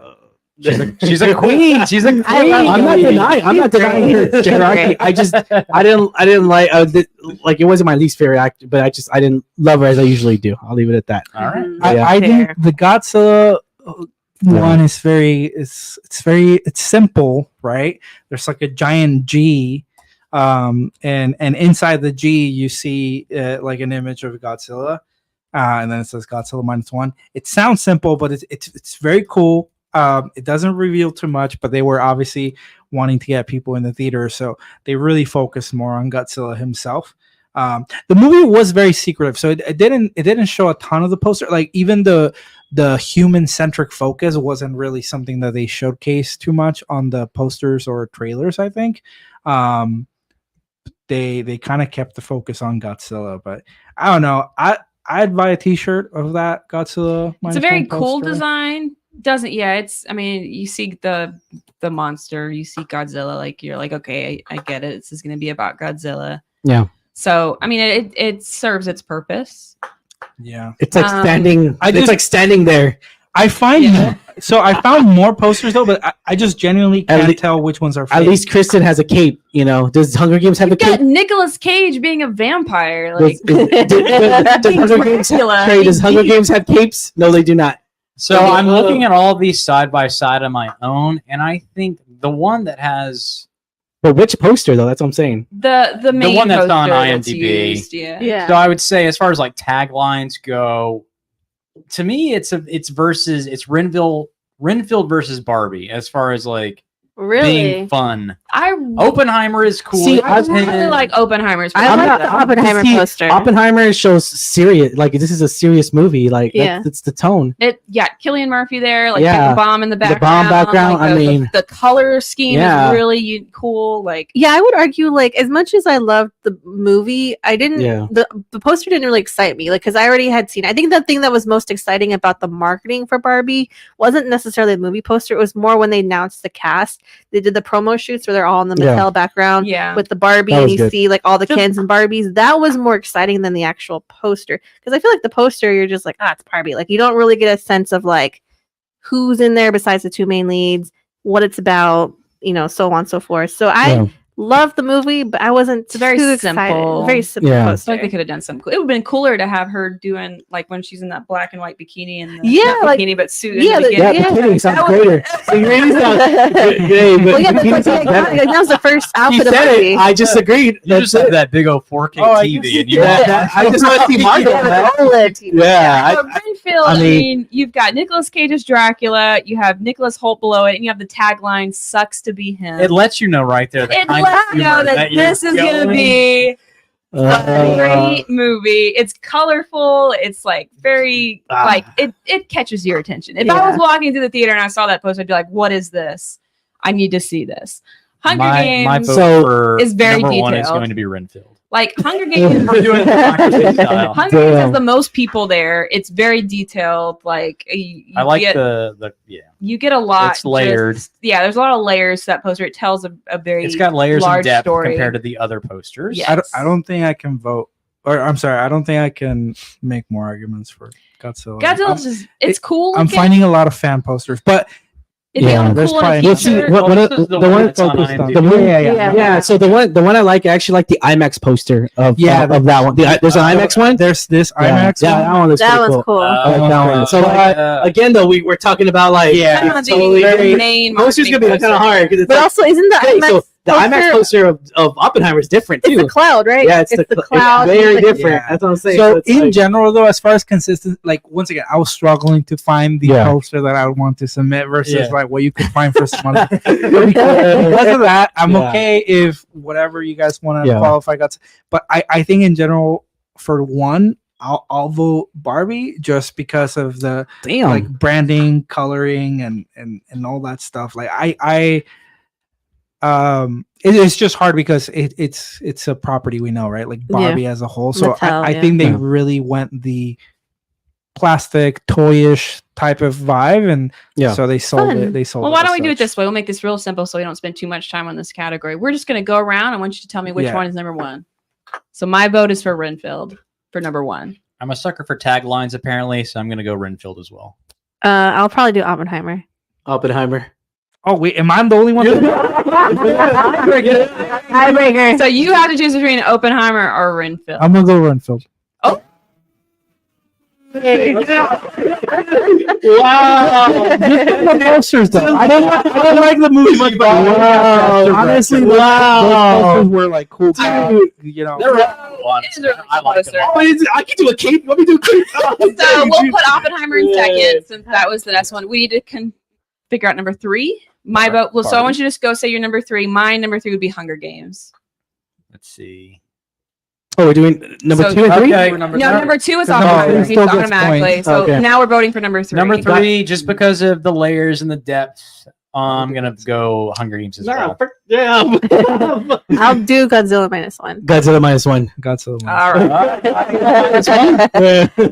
All right. That was a quick and easy category. Yeah. So let's Good see. job, Kristen. You kept us on task. Yeah, I appreciate All it. right. Spinning the wheel again. Here we go. So let's see All right, what's next. so Hopefully we get How, like how some. many are we doing? As many as we want. We'll be here all night. Ooh, yay. Best Best cast. ass. This is gonna be hard. Okay, so no. Okay, but here's the thing. Here's the thing. I have a problem with cast. Here's the problem. Okay. There's more characters in movies. That's the problem. Versus 2 leads and it's just like I mean, how Oppenheimer is stacked. How are Yeah. we rating this? Are we talking about like Barbie is stacked. Like Barbie is stacked. Barbie is too. stacked. Godzilla -1 is stacked. But are we Like- doing it based on like cast, as in like the casting and how they did, and like the chemistry, or just like big names that are casted in here? Why don't we make It's it? because if it's Hollywood haven't names, seen Yeah. Godzilla. it's gonna be it. Well, no, if it's Hollywood I don't know names, if I there's can no one convince from them. Hollywood. Nobody from Hollywood. Yeah. But I mean, I don't know. It's gonna be tough, man. Let's do like ensemble performance. How about that? How well they worked together. How well did what They was the beat Godzilla. what was the chemistry? Damn, dude. What was the chemistry between the Oh my characters? god. Okay, all right. Dude. So sorry, I don't think Godzilla is gonna do. You haven't seen it. I know. It's literally about how people come together. It was amazing. It's people with flaws that come I know, together. but We'll watch it. I Promise you. I have a feeling that I mean, I'm gonna watch the it big for sure. star names are gonna come out here because you have like Oppenheimer's got Emily Blunt, Matt Damon, Robert Downey Jr., Rami Malek. These are the Kenneth Matt Branagh. Damon of Japan. Golden Globe winners. Josh Peck. Josh Peck is in this movie. and Yeah, okay. Oppenheimer. He's there for like 3 We'll seconds. do this. We'll do this. Which movie won I like the more Golden Globes? Okay, I'll take the win. W. All right, that's it. That's it. Because Barbie didn't even win a Golden Globe. Yes, it They did. won best. It was a garbage category. It was a garbage category. They made it. They made it for Still. that. Still Dude, won. it didn't even. It was, It was box Best office. box office. Popular movie. It's stupid. It was a stupid category. They just leave it at that. Ryan, how do you really feel? It was a stupid. It should have won. He was mad because Oppenheimer didn't win. No, I wasn't. I was happy the Wait, one for which category? It was best. What Like, was it? It It was was. box office or cinema performance Yeah. or something like that. All right. Yeah. Well, in that case, why don't we just? I know this is for a couple movies. This is going to do great, but let's just go off of like how many great actors were in this movie. So Oppenheimer, sorry, instantly has a tremendous cast. Barbie has a tremendous cast. I would argue Hunger Games has a tremendous cast of people Yeah. that are well known. Yeah, but who has the? Okay, we'll just say who has the better. I will say Who has the Oscar wins on their cast? The more Oscar wins. Well, but the that's Hunger not- Games. Oppenheimer automatically. Yeah, But that's not how Hunger we should Games is measure it, purposely though. casted that way because it's always been, even the original, it's veteran actors paired with really young actors. Yeah. And they did the no, same thing. in this one. Viola Davis has an Oscar. No, I know, but Oh. I'm saying we should So they- we should measure it like that the because that's not their actors. performance on this movie. Yeah, It could have been. There's Oscar winners in shitty Yeah. movies. I don't. No. Okay, so will you say that? that's shitty movie? Would you say that Bad Grandpa has an amazing cast because Robert De Niro is in it? I like the movie. Yeah, no, it's a good movie. I like De Niro and everything. No, I know it's a good movie, but It's not a shitty movie. would you say like that cast for that movie's Oscar quality? Okay, so let me sell you this back. In movies and trailers and everything, and in posters, do they not say Academy Award winner, this person, or do they not say I'll that tell you to this: sell the movie? Do they not say that? Ben Affleck's That's what I'm saying. This is a reword my Ben bad. Affleck's This is Daredevil like the most has Ben heated. Affleck. Ben Affleck's Daredevil has Ben Affleck, John who's an Favreau, Oscar winner, John Favreau, Oscar director. John Favreau is a John lawyer, Favreau. but what not creative side? Colin Farrell. Yes. Also, You gotta remember. Oscar. Okay, So but are you they saying didn't- Daredevil? No, but you gotta remember though, they didn't win Oscars at that time. It was after Daredevil. Who played Kingpin? His name. He's from The Oh. Green Mile. He won an Oscar for that. Yeah. So you're saying Yeah. Ben That's what I'm Affleck's saying. Daredevil has an Oscar quality cast? No, what are you talking about? No, Ben Affleck. So I'm gonna put that Daredevil is gonna be the winner. We should have illustrated by the fact that these actors got Oscars for other movies. Yes, no, yeah, but they're still winners. That's what we're doing. We're just saying that's on their resume. Do not put on your that's still on your resume. That's an award you win on your resume. Let's just go. Why don't we go person by person real quick? First, second, third. You started an argument before. I would say first, second, third. Yeah. Okay, first, second, third. I would just say let's start with the first one like we did before. Okay. However you want to measure it, the best cast. Oppenheimer. I think Oppenheimer is number one also. Oppenheimer number one. Okay. All right. I'm arguing to make sure that Godzilla Minus One doesn't get put below 3. I'm not. Hey, I'm for Godzilla's probably going to be number 2. No. But here's the thing. Here's the thing. Okay. But here's the thing. Here's the thing, Lex. Now we talk about this. Nonstop. Here's the thing with movies, guys. Okay, here's the fun. Okay, here's the truth. Are you still going? Here's the truth. All right, I'm gonna tell you right now. Done. So, fact is that yes, Godzilla is still a freaking amazing, fantastic movie. But when you put it against other movies, it's definitely tough to beat. It is because a lot of great movies came out this year. Granted, granted, if you told them, more people are gonna say, oh, okay, Godzilla or Oppenheimer or Barbie. More than likely, people I've know because people still haven't seen Godzilla Minus One. Granted, take it whatever you want.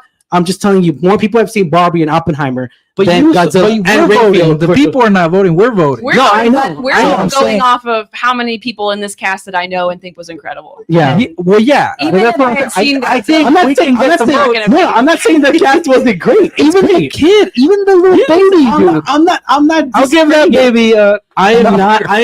We choose our number. I am not discrediting number 2. That's the thing. That's the thing. Movie goes. We are not discrediting this. We are not discrediting that Godzilla Minus One is a terrible. It's not a terrible. It's a fantastic movie, but it's still against other movies of this year. Okay, that's the thing. Okay, well let's. All right, number 2, Hunger Games. Hunger Games number 2. Barbie. Godzilla Minus One. Oh, no. You gotta be the tiebreaker. Wait. This was for number 2. This is for number 2. Oh, Barbie. Sorry. Oh, okay. Sorry. So you have to tiebreaker. Hunger Games or Barbie? Godzilla Minus One, I think is number 3, but yeah, I'll leave it at that. Barbie for number 2? Yeah, dude, Ryan Gosling, bro. Yeah, he's great. Yeah. Let me make it. Who else stuck out to you? Will Ferrell. Obviously, Margot. Will Ferrell. That movie? Yeah. Margot Robbie. He did the same role as the Lego movie. I'm okay with it. There's literally Step Brothers Will Ferrell, and everyone loves that. But I just, you know what I'm saying? Like, it just, yeah, it's just which style Will Ferrell do you want? I'm sorry, I'm gonna pick Barbie, but okay, only because the biggest standouts from Hunger Games, which carried the movie and actually did the most effective, were the 2 leads, and I think that those were the most important. But Barbie was structured to make it about some other characters. Okay, so John Cena, Barbie number 2, number 3. I'm gonna vote Hunger Games again. Oh, so number 3. Okay. Number 3, Hunger Games. Yeah. Hunger Games. Rainfield. Oh. What happened to that? This guy. You just like stirring the pot. Benedict Arnold. Hey, either way, Hunger Games would have won. Yeah. Why? Because we have to see Hunger Games. Oh, it wouldn't matter anyway. See, my you told me.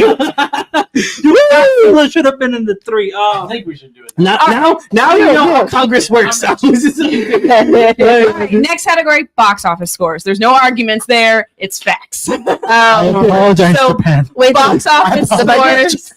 The budget. So what we're gonna look at is how much it profited. So we're going off of the gross internet, like worldwide. Damn, well, Barbie won. Did it beat Oppenheimer? Yep. Yeah, Yep. It's the number 1 best movie in cinema history. That's all number right, 1 well, box office. Let's go through each one. It's I think you're number 3 though. I think you're number 3. Well, so Renfield, just so that you know how much this movie bombed, it had a $65 million budget. Oh, it only made $26 million. Oh my God. Yeah, they're not making a sequel to that. Oh my God. That is garbage. I'm gonna win the lottery, and I'm gonna produce Renfield too. What do you do with the budget? Yeah, I don't even. See I'm not gonna lie. Part of my problem with this. Yeah. There the was a effects lot were of cheap. special effects. No, A lot of but stunt work it and was stuff. okay. When Nicolas Cage, when he jumps up, it's wires. Whenever the blood, it's like fake blood. The blood is But, like, CGI. dude, Oh, all CGI? the fight scenes with Renfield are like Yeah, very- but 65 million? They filmed in no, New I Orleans, so they agree. had security. That is like Yeah. garbage. That's a garbage I'm budget. glad you just said that because I was gonna say one of the fun facts I found is that while they were filming a scene from Renfield late at night, 7 people's cars got broken into. Oh, That's the other Shout out 50. to New Orleans. So they bought them new cars with the 65 That's the other 50 million right there. There you go. Yeah. Yeah. So Renfield is out of the running. Jesus. How did Hunger Games do? Hunger Games global box office was a little over $331 million. What was its budget? Its budget was approximately, according to IMDb, was around $100 million. So about 231. It won about profit. yeah, it got a 231 profit. Okay. the budget for Barbie was between 128 to 145 million, and the box office was 1.4 billion. Woo! So that movie definitely flopped. Damn. Oppenheimer, of course, everyone knows how much. Wait, we're doing a domestic, right? Just domestic. No, I did whole- worldwide, yeah. okay. Worldwide, 952 million. Almost made the $1 billion mark. It's still in Almost. theaters actually right now. They re-put it back in Yeah, theaters, I heard so that. it's IMAX. So if you go help it reach another 50 million, guys. We really do appreciate it. To hit that $1 billion mark. And then a budget. Oh shoot. Let me see here. Budget. It was 100 million. I looked at it earlier. Oh, it was okay. There Yeah. you go. What Thank you. was Because I Barbie's prepared for budget? Oppenheimer. There you go. 145 million. Oh, the same budget as Hunger Games. Yeah. Ish. So how did Godzilla do? So it did really well, but I mean, like relatively speaking. So it has a 90. Wait, where did I write it down? Here it is. Almost 95 million worldwide. So it was like 94,700. Okay, what was Um, its budget? It was 15 million. Wow. That's a pretty. It was initially good reported ratio. to be 33, Yeah. but then the director said, like, I wish it was Something, that yeah. high, and then it came out that it was around 15 million. Yep. Dang, So that's that pretty good. means Barbie's number 1, Oppenheimer's number 2, and Hunger Games is number 3. Godzilla would have been 4. Renfield's in the negative. So Yeah. Correct. Yeah. None of those movies have a giant monster destroying the city. Is all I'm saying. Whatever. it's destroying the city. Okay, so now let's look at reviews. So we're going to go off of IMDb and Rotten Tomatoes, Okay. looking at the reviews for these movies. IMDb is weird though. I've Yeah. seen some Let's just can we just do really Rotten low- Rotten You want to Tomatoes? just do Rotten Well, Tomatoes? IMDb has the Metascore, which we can use instead of the star rating. We can use the Metascore, which is Oh, also okay. that's kind of like the Let me same put- thing as the tomato. The only, meter. Yeah. the only reason I was seeing it was We actually put in for the Metascore, by the way, guys. Ah, really? Yeah. Yeah. Okay. Yeah. the only reason I was saying is because for I'm on Metascore, Mom. for all of the top movies that I was looking at, nothing was above like an 8.5. So I was really confused about what goes into the IMDb one. Well, let's just. that's why I was it's confused. user votes. Okay. The star. Oh, it's a user. So okay. anybody who has an account on IMDb, like we could go right now and vote on Gotcha. 1 to 10 on any movie that we want. And the Metascore's actual Metacritic? critics. Yeah, Oh, that's okay. the same thing. Let as me like the let me tomato look meter. up the meta. I have the Rotten Tomatoes. So there. I'll start then. Renfield, surprise, surprise, didn't do very good. But Renfield had an IMDb rating of 6.4 out of 10. It had a Metacritic of 53%, and then on Rotten Tomatoes, critics gave it a 58%, and audiences gave it a 79%. So it's actually a little bit higher for the audience scores than I thought it would be. So they're pretty low, though. So I don't think they're gonna stand up to these other movies here. So how did Hunger Games do? I think Hunger Games, you're going to find it probably in the middle. Metascore was 54. Okay. The votes for IMDb users was 6.9 stars. The tomato meter for the critics was 64%, but the audience score is the highest score out of all of them, coming in at 89% for the audience score. That's actually lower than I thought it was going to be. Really? Mm-hmm. So how did Barbie do? Let's see. So the Metacritic score is going to be 80%. On IMDb, it's rating as a 6.9 out of 10. Oh, the same as then- Hunger Games. That's interesting. Yeah, Rotten Tomatoes is a little bit better. So the tomato score is 80% for critics and 83% for audiences. Okay, so far Barbie has the better of the scores. How did Oppenheimer do? Boom. Yeah. Hope you're ready for this, Very mother. good. Hope It you're ready bombed, for this, did mother. it? Oh, it did bomb. Yeah, I like that. It did bomb. In a good way. So the Rotten Tomato score is 93%. The Metacritic is 89%, and the IMDb users 8.4%. Okay. And the audience for Rotten Tomatoes is 91%. Woo!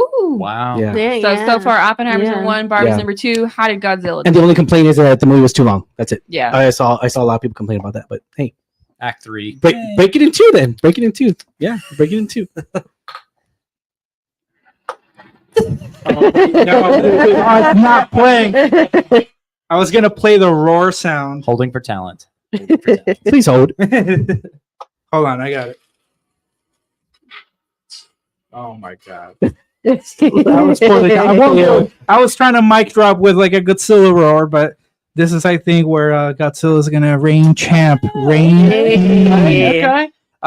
So Rotten Tomato score it is a 98, and it's Ooh. consistent with the audience score. So both the Rotten Tomatoes and audience score, 98%. I think, yeah. IMDb is 8.3, Okay. and the Metacritic score is 80. 80. But I've never seen a 98 where I both audience and critics agreed. I think the real question is when we start ranking them, like which score did you guys want to use? Like the tomato meter, the audience score, the meta score? I think we should do the Rotten Tomatoes like we Yeah, did. wanna I do think, the tomato meter? I think in terms of The it tomato meter. seems pretty clear that Godzilla was number 1, Oppenheimer's number 2, and Two. Barbie. Yeah, I agree with that. I agree with Yeah, that too. yeah, Yeah. So why don't we I'm gonna tally up these scores. It's like finally. Finally. Finally. It made The Rock it. has come back. He went so big. Oh my gosh. Oh man. Oh, he We'll just put the roar in post. I know. Yeah. I know.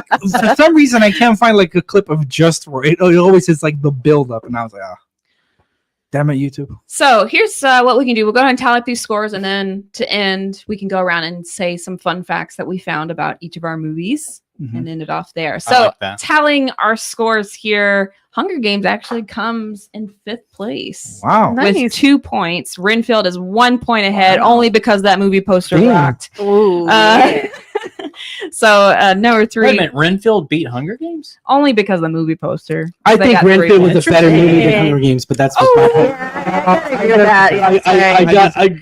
I'm a Hunger Games defender. We actually agree. See? Yeah, dude, I'm just Number saying. 3 is Godzilla +1 with 5 points. Number 2 is Barbie with 8 points, and Oppenheimer takes the number 1 spot with 12 points. Ooh. There we go. Yay. I'm just gonna say this: you guys should be thankful that I didn't put Cocaine Bear in here. I would You would have won, Dude, baby. the poster was dope. I think it would have won the poster. So we're off to fun facts now. Yeah. So just any kind of fun facts that you have about your movie. So I'll start with Renfield. Nicolas Cage obviously had already played a vampire in another movie, a fantastic movie that I'm sure you've all seen, 1988's Vampire's Kiss. If you Oh, haven't seen this movie, it's a trip. It's true, We get it. Christian's obsessed with vampires. We like it. All right, I like it. but it's This- not a vampire. He's not which is really. He interesting. thinks he's becoming a vampire. Oh, So he's. And have you ever seen? There's like a meme or like a little clip of him like doing the ABCs, like A B C D. It comes from that movie. It's ridiculous. But anyway, so Nicolas Cage got his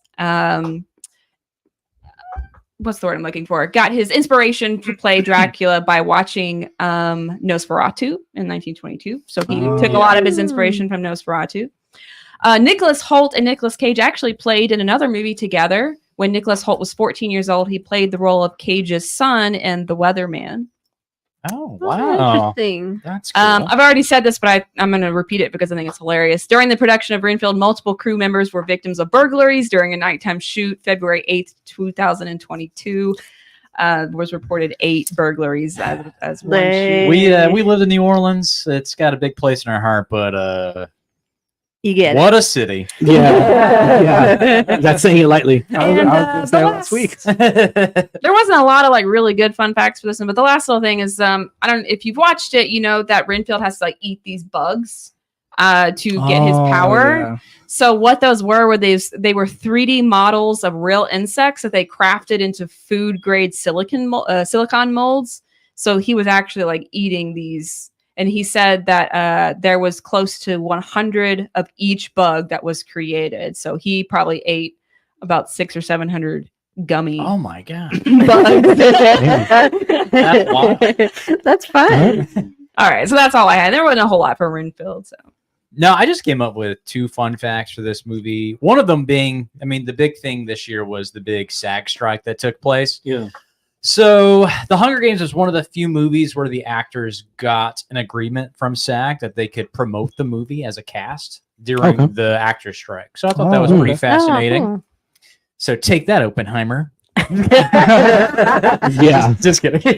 And just a little detail thing. The corset that Lucy Gray wears, the main actress in the movie, it has Katniss on it and primrose flowers on it, which is a nod, obviously, to the original characters. Yeah. Katniss and Prim Everdeen. I'll throw it right back at you. They were actually the SAG did happen, the strike and everything. But you know what? Oppenheimer was such a great movie. They didn't need the cast to promote the movie. I mean, it kind of, you know, all you needed was a director, and that was it. You know, There that's you it. go. Yeah, There you that's go. it. all right, so what are some fun facts about Barb? These are interesting. lot. No, a lot. not a lot, just 3. It's a lot. So, fun fact: Ryan Gosling accepted his role as Ken after seeing his daughter's discarded doll in the garden. So he was speaking to Jimmy Fallon on the Tonight Show. He said, "I walk out in the backyard, and you know where I found Ken, Jimmy, face down in the mud next to a squished lemon." And he says, after that, he texted a photo of the neglect to Greta Gerwig and said, "I shall be your Ken, for his story must Nice. be told." Nice. That's pretty cool.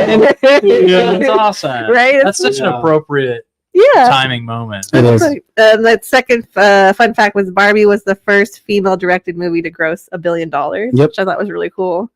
And then the last one, there's a scene in Barbie where Margot Robbie's talking to the old woman at the bus stop, and that's actually I think she's is it Roth? Anne Roth? She's like an Oscar-winning costume designer. Oh. So I thought that was That pretty name cool. sounds familiar. Yeah, it says she's done. She won an Oscar for her costume design for The English Patient. Again in 2024, her work in Ma Sounds like a Rainey's sad Black movie. Bottom. So it's really cool. So I thought it was, you know, pretty interesting to see. And she also did. She's worked on Are You There, God? It's Me, Margaret. Yeah. Oh, that's awesome. Oh my god. I hope he wins an Dude, Oscar. For I that think he song. will win the Oscar for original song. I'm just saying. Well, he didn't write it. No, I know. Hey, leave him alone. But yeah. Well, didn't Billie Eilish won for the other one? Yeah, she did. yeah, she won a Golden Globe. Hot Which, take. I just think that song is not good. dude? Okay, Yeah, okay. I'm gonna Really agree. close out. I was very like that won the Golden Globe. Like, come on, there's so Hot many take for great me. uplifting see what songs. There's else was several songs in there that are I like there. that song. Yeah. I didn't see what else was nominated though. It was. I gotta The look. song from Hunger Games, the credit song. I'll I look forgot. But- Olivia Rodrigo. Olivia Rodrigo. The reason why the Golden Globes does that, that's why I always say it's the shitty awards, because it's like what it is. It's like foreign press, foreign committee that comes in. They want all the big Hollywood names. So that's why Taylor Swift. That's why they make that category for her. That's why Taylor's. It's just they want everyone, all the main Hollywood attractions. That way people could watch their award show, because they were looking to get canceled. I mean, they were not get canceled, but like they were going to cancel their show a few years back, and then COVID happened and all that. So like that's why they usually Golden Globes. They usually just pick famous people. Whether you can make a cameo, they'll make a category for you. So that's why it's kind of like Golden Globes. It's like, I mean, it's not bad, but it's just one of those things to where like SAG and the Oscars and the Emmys are way more. It's better to win those awards and per se, because you're being critiqued by your coworkers in a way. Okay. Yeah. So like actors, like if I'm an actor, you're an actor, we get a vote on the SAG if we're both part of SAG. So it just feels more. I guess it's more respect. I guess in that point of view. But yeah, no, even more so though. It just I'll leave it at that. But yeah, Emmys, Golden Globe are still cool. I still watch them. But Yeah. I made him watch it. Yeah. I gotta. As much as I say it's the shitty awards, I gotta say though, this year was the best way they formatted it. It was formatted very well. It was very fast paced. Like they were going boom. The jokes weren't there. We missed the first opening where the guy, the host, made jokes that everyone was like, not okay. no one was laughing. They made a Taylor Swift joke, and Taylor Swift like made a mad face. Oh, I remember. Yeah, and I was just like, he's blown up because of that. Yeah. Also, never mind. I'm not gonna. Okay, but yeah. So because he made a Travis Kelce joke, but we'll leave it at that. But boo hoo. Yeah. But fun fact, right? I'm so oppressed. I'm a millionaire. Oh yeah. Okay. All right. The Trinity. Okay. So one of the things about Oppenheimer was that obviously we mentioned it already. Cillian Murphy did not audition for the role. He got it right away. Christopher Nolan thought of him right away. The cast actually lived together while filming. Fun fact: they actually were living together and everything. So I thought that's really cool. like all 25 in the bunker. They were all up in the middle of the in that bunker. They were putting a bomb. What do you think they were doing? They're putting a bomb. Well, I'm still going. I thought you were serious for like 2 seconds. But Cillian never participated in any of their dinners or anything like that. He had to do his little method acting thing. It's almost like Heath Ledger, whenever they tell you stories. I think Aaron Eckhart did a story. It's still on YouTube. He did a story about Heath Ledger, how like he was like just right before filming, and he would just go like make these grunts like he got into the role like crazy. But anyways, going back into this, the cast lived together. The Trinity test creation was filmed without special effects, so I thought that was really fantastic and everything. And then another thing was that the opening premise quote is a nod to Nolan's source material. Yeah. So that source material, I had it. Where is it? The American Prometheus: The Triumph and Tragedy of J. Robert Oppenheimer by Martin Sherwin. Yeah. Who he was credited as a writer. He actually died in 2021. But this guy, I did research on Oppenheimer because I thought I was going to have Oppenheimer as my movie. But he died in 1984, but he was like the go-to about the Manhattan Project. And he even helped with another film about the Trinity test in 1981. So he was like the go-to historian for the Manhattan Project and Oppenheimer. And then another fun fact is that quote is so famous, right? I am become death. Yeah. The destroyer of worlds. God, I love that quote. But yeah, I'll leave it at that. Wait. I'm sorry. Because I did Oppenheimer. I had a couple more that I wanted to mention about Oppenheimer that I found. One, there are no deleted scenes. There will never be a director's cut. No Snyder cut. So it is everything that he's.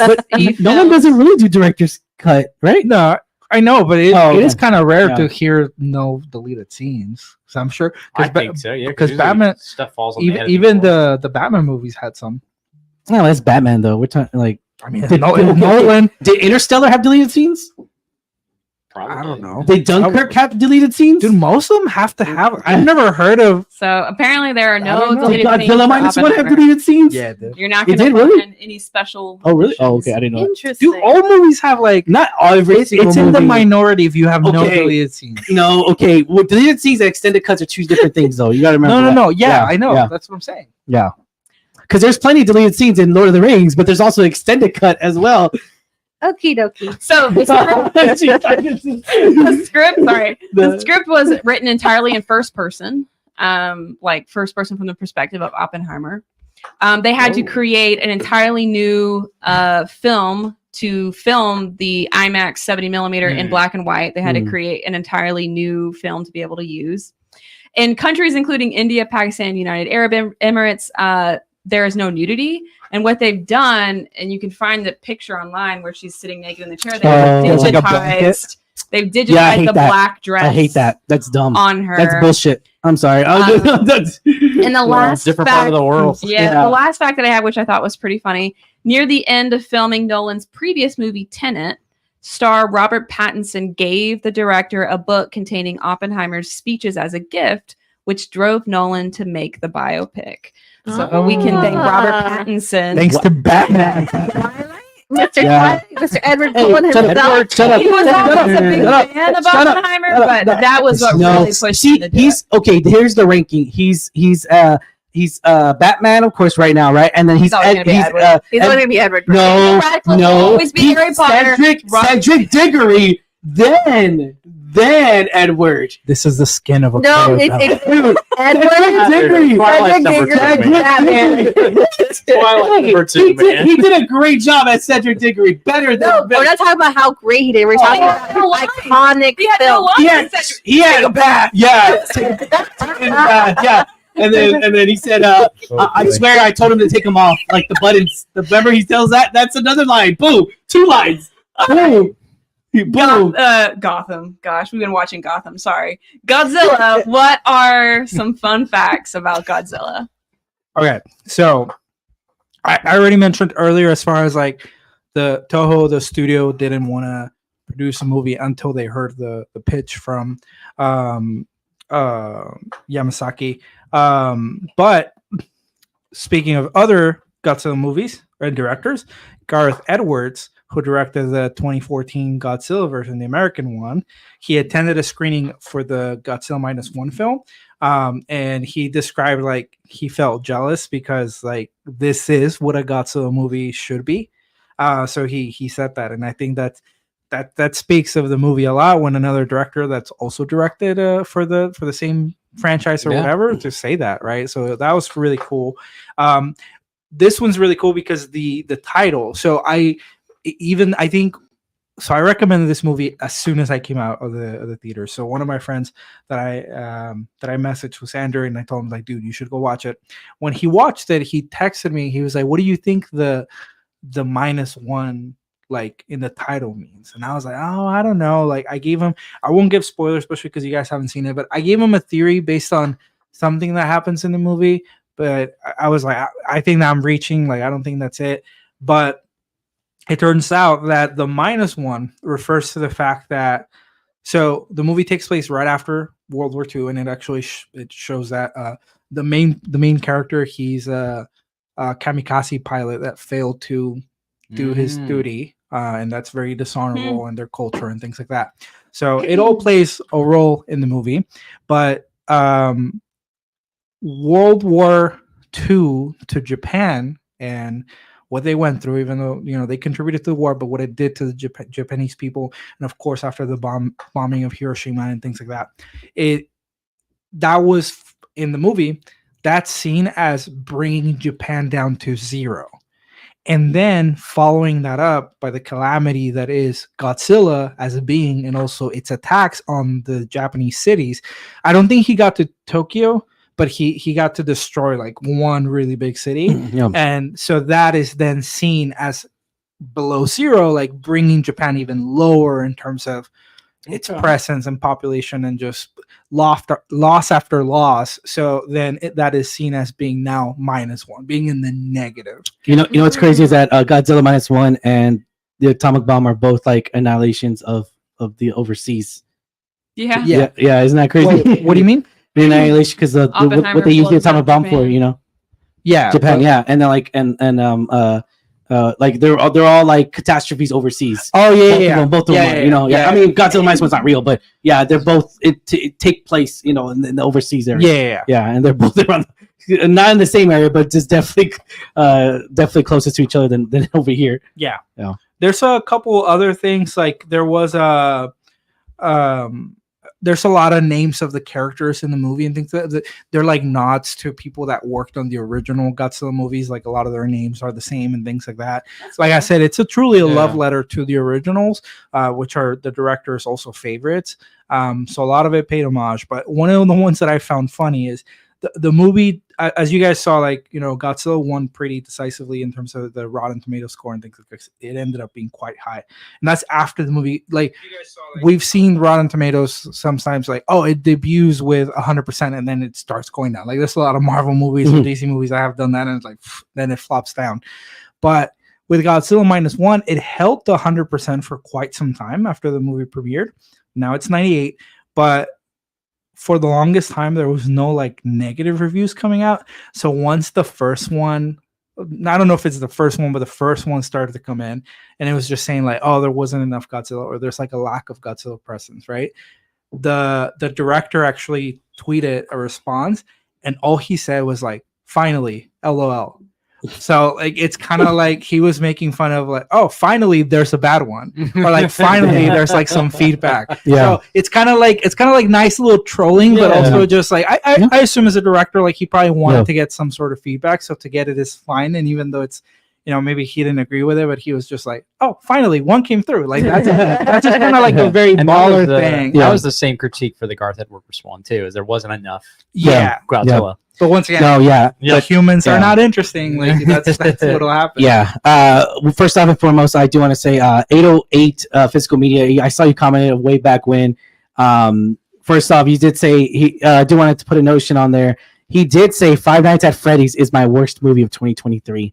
But see, here's the thing. I understand. I feel like understand. Five Nights at Freddy's, if you're not into the game that people were into, then you didn't enjoy it. I didn't think it was the worst movie. I thought actually it was not bad. It made a lot of money, and they are making a sequel to that. So I'm excited to see where it leads up to, what other story they're going to unravel here. But I don't think it's the worst movie of the year. It's a guilty pleasure movie. Yeah. It's not breaking any ground or anything. Oh, well, it's not going to win an Oscar. It's not gonna I understand people putting it as their least favorite movie, unless, but I thought it was unless they make a category for best gaming movie. It's in the run for Super Mario Brothers. And then Five Nights. Super Mario Brothers. And if they ever do I that. will say, out of all the movies that we've gone to between screeners and movies that we've just gone to alone, the crowd that we were with loved Five Nights at Freddy's more than any other movie that there was a louder cheer for Five Nights at Freddy's than there was in Oppenheimer. And we went to the screener for Oppenheimer. Really? Yeah. Wow. Like the crowd loved it. It was a crowd favorite. It has a it's we went to Oppenheimer.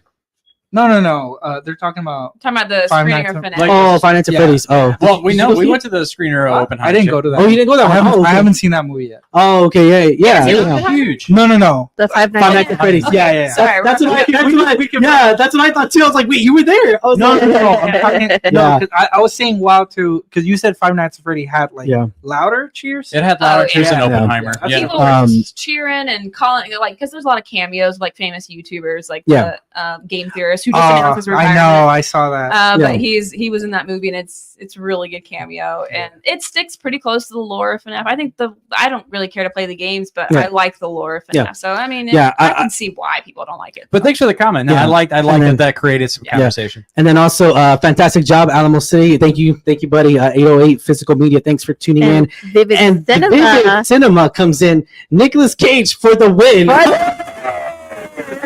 I'm gonna go follow this. All I'm saying is that he's actually a local San Antonio YouTuber as well. Okay. He does reaction videos, and appreciate it, man. Thank you so much for tuning into our show. And then another one, The Legacy of Nerd, which is corresponding with Countdown to the Geekcast. When are we talking about Winnie the Pooh, Blood and Honey? Such a cinematic masterpiece. It was in the podcast. Not on the category. And that is it. Remix. Thank you for tuning in. But I saw that you said one viewer. It's me. I said, all right. Thanks for tuning in, bud. We do appreciate you guys. And yeah, without further ado, any more final thoughts? No, I think all these movies are fantastic. I know we didn't really get too much into Hunger Games. I kind of wish we would talk about that one a little bit more, because I do think that was a really good film, especially the way it was put together. I think it stuck pretty true to the book with a few changes here and there. But Renfield's a fun movie. It's filmed in New Orleans. It holds a special place in my heart because it's from New Orleans. Yep. Yeah. And then also be on the lookout as well for the Oscars. We'll be doing an Oscar ballot when the Oscars do get nominated in the end of this month on the January 23rd. I will require every single one of us to watch all those movies. Is that when the nominations? The nominations are the 23rd. The movies don't. I mean, the award show's not till March, so we got some time. I will require everyone to watch those movies. At least the nominee. At least the best pictures, because there's gonna be a lot of movies where we're like, or best director. Best director. But a lot of the same, more so. It's like, we will be talking about those movies and everything because of the artwork and just how everyone thinks they're really great in Hollywood, right? I mean, but yeah, we'll leave it at that. And I'm excited to see what ballot we're gonna see, who's gonna win maybe we'll do a little. It's like this is the Super Bowl of movies. Super Bowl's coming up, but this is the Super Bowl of Super film, Bowl of movies. of film. And we'll do a little pop. Maybe we'll put a little stakes in there. A little bit. Murphy's gonna get his Oscar. Yeah. Fingers crossed. Yeah. I watch. Always have similar. What do you call it? Similar Predictions and I everything. mean, Nicolas Cage is getting snubbed. I don't know about that. Yeah, I heard there was this other. I didn't get to watch it, but there was this other movie he was in this last year that I heard is. about A24, right? Yeah, Everybody's dreaming of Yes, him. yes. I heard it's but one I of want his to. best performances. I want Dream to see that scenario? so bad. No, what's it called? I don't know. I think Yeah, you're close. I think you're that's it. close, but yeah, it's on our list. I do really want to see that one. But anything Nicolas Cage does. But speaking of, let's combine Nicolas Cage and FNAF. Have you seen what's it called? Dream scenario. Yeah, it's Dream scenario. Dream Scenario. Willy's Wonderland. Willy's Wonderland. Have you seen So, that? which is like the Five Nights at Freddy's, Five right? Nights at Freddy. Nicolas Cage does not have a single line in the entire movie. What? But he's a security guard at this place, kind of like He's FNAF. just having fun And he at this just point. beats Oh, yeah. the crap out of these animatronics. Oh, it is nice. hilarious. I love an actor willing to I need do to that. see There's it. not a lot of actors who are willing to take a role that doesn't Not have a single line. Yeah, not a single line. I want to see if it's on a streaming service. Oh, this one. We can look at it after. Yeah, that one's definitely going to be a go-to. If I'm not, Nick Cage is always going to be. if I'm not mistaken, in our hearts. because fun fact, guys, Max just made a deal with A24 starting beginning. I don't know when, but it's supposed to be starting this year. Oh yeah, they're gonna have That all they're gonna of have it. everything. So A24 is Dream Scenario. So more than likely, this will be available on Max later this year. So yeah, hopefully, because I'm excited. I want A24 to be. A24 has a A24 Yeah. rarely misses. There's Yeah. a few of them Yeah. in here, but rarely. the one I can name one that kind of missed with me this year, and it was with Joaquin Phoenix. Bo Bo is afraid. I just thought that movie was so depressing. I didn't see Way more depressing You're than saying that. dude. I'm just saying, like Iron Claw. yes, Wow. way more. And I I'm not love gonna watch. and it. I love depressing movies. And you I love love sad Joaquin movies, but there's like no happy moment. And then it was just like, I mean, not to say there has to be a happy moment, but it's just like there's no like, okay, now you live your life, or like, hey, you settle. There's But no feel good. there's no, it's just it's very depressing. But yeah, I'll leave it at that. But any final thought? Any final? No, No, I think Thank we you guys. So this All was right. a lot of fun as Yeah. always. I like the categories, and Yeah, Godzilla got snubbed on a couple of them. yeah. Well, No, I'm totally Yeah. kidding. This is a lot of fun. who's the winner, by the way? It was Oppenheimer. I'm having. Yeah, it was Oppenheimer, then Barbie, then Godzilla. Damn, and Godzilla. I would say Hunger Games Godzilla. became third in 2 categories. Renfield Let's- just got lucky with the poster thing, so I wouldn't even count that. So I'd say Oh, Hunger Games let's is nah. number 4. Wait, and what? then Renfield. No, let's vote on this. Let's vote on it right now. Let's vote. It's done. Rainfield. No. Let's vote the better movie, Rainfield or Hunger Games. Hunger Games. Renfield. Okay. Oh, Hunger really? The better movie. Out of Yeah, 2. better movie out of the I 2. already said. What'd you say? Hunger Games. Damn, With Rainfield. Hunger Games. I love both, but it's Hunger Games. Yeah. Renfield. Damn. Okay. Well, like Hunger Games was both of their favorites too. It was my number 1. Yeah, I you the gave it to breaker. You Renfield. supposed to. What breaker? It's already Yeah. broken. No, because we did 2 Rainfield and they did 2 Hunger I Games. said Hunger Games. No, I know, but I was saying you were the breaker. You're not listening. No, I think the breaker is just the fact that that was her OG one. as Yeah. well. Like, No, Yeah. Hunger Games is a fantastic movie. I really love Dude, that we're movie. picking your number 1. You know, yeah. Well, like I said, Hunger Games was my number 1, and then Oppenheimer, and then Renfield was actually my number 3. But since both of y'all chose those, Yeah. I wanted to bring Yeah. a kind of unique film into the mix. And I think I gotcha. Renfield. I think Renfield is definitely the movie I enjoyed watching the most, and that I would Alright. watch over and over again. All right, guys. Thank you so much for making this a part of your day. Thanks for tuning in. If you do tune on this is our longest stream, 2 hours, a little over 2 hours long. Hey. Yeah, it was A lot of debating. a lot of debating. I know. We Debating. still got Yeah. 30 more minutes. Yeah, don't you go. We're actually gonna put on Oppenheimer right here behind us. We're gonna comments and we're gonna commentary The whole thing. the whole thing. We're gonna talk about how and the extra scenes. yeah, we're gonna talk about everything. We're gonna watch the extended cut of Oppenheimer, which is 6 hours long, unedited, unfiltered. there was Uh, actually 2 bombs. Yeah. I like that. I like that. I like that. There was. Yeah, we'll leave it at that. All right, guys. Thank you so much for tuning in. As always, like, share, subscribe. As always, I'm your host, Ryan D. aka Ryan680. This was Lex. This is Kristen. Hey, it's Fergie from the Nerd Coliseum. And Angela at that Coyote End. Have a good one, guys. See you at the theaters. Bye. Latest.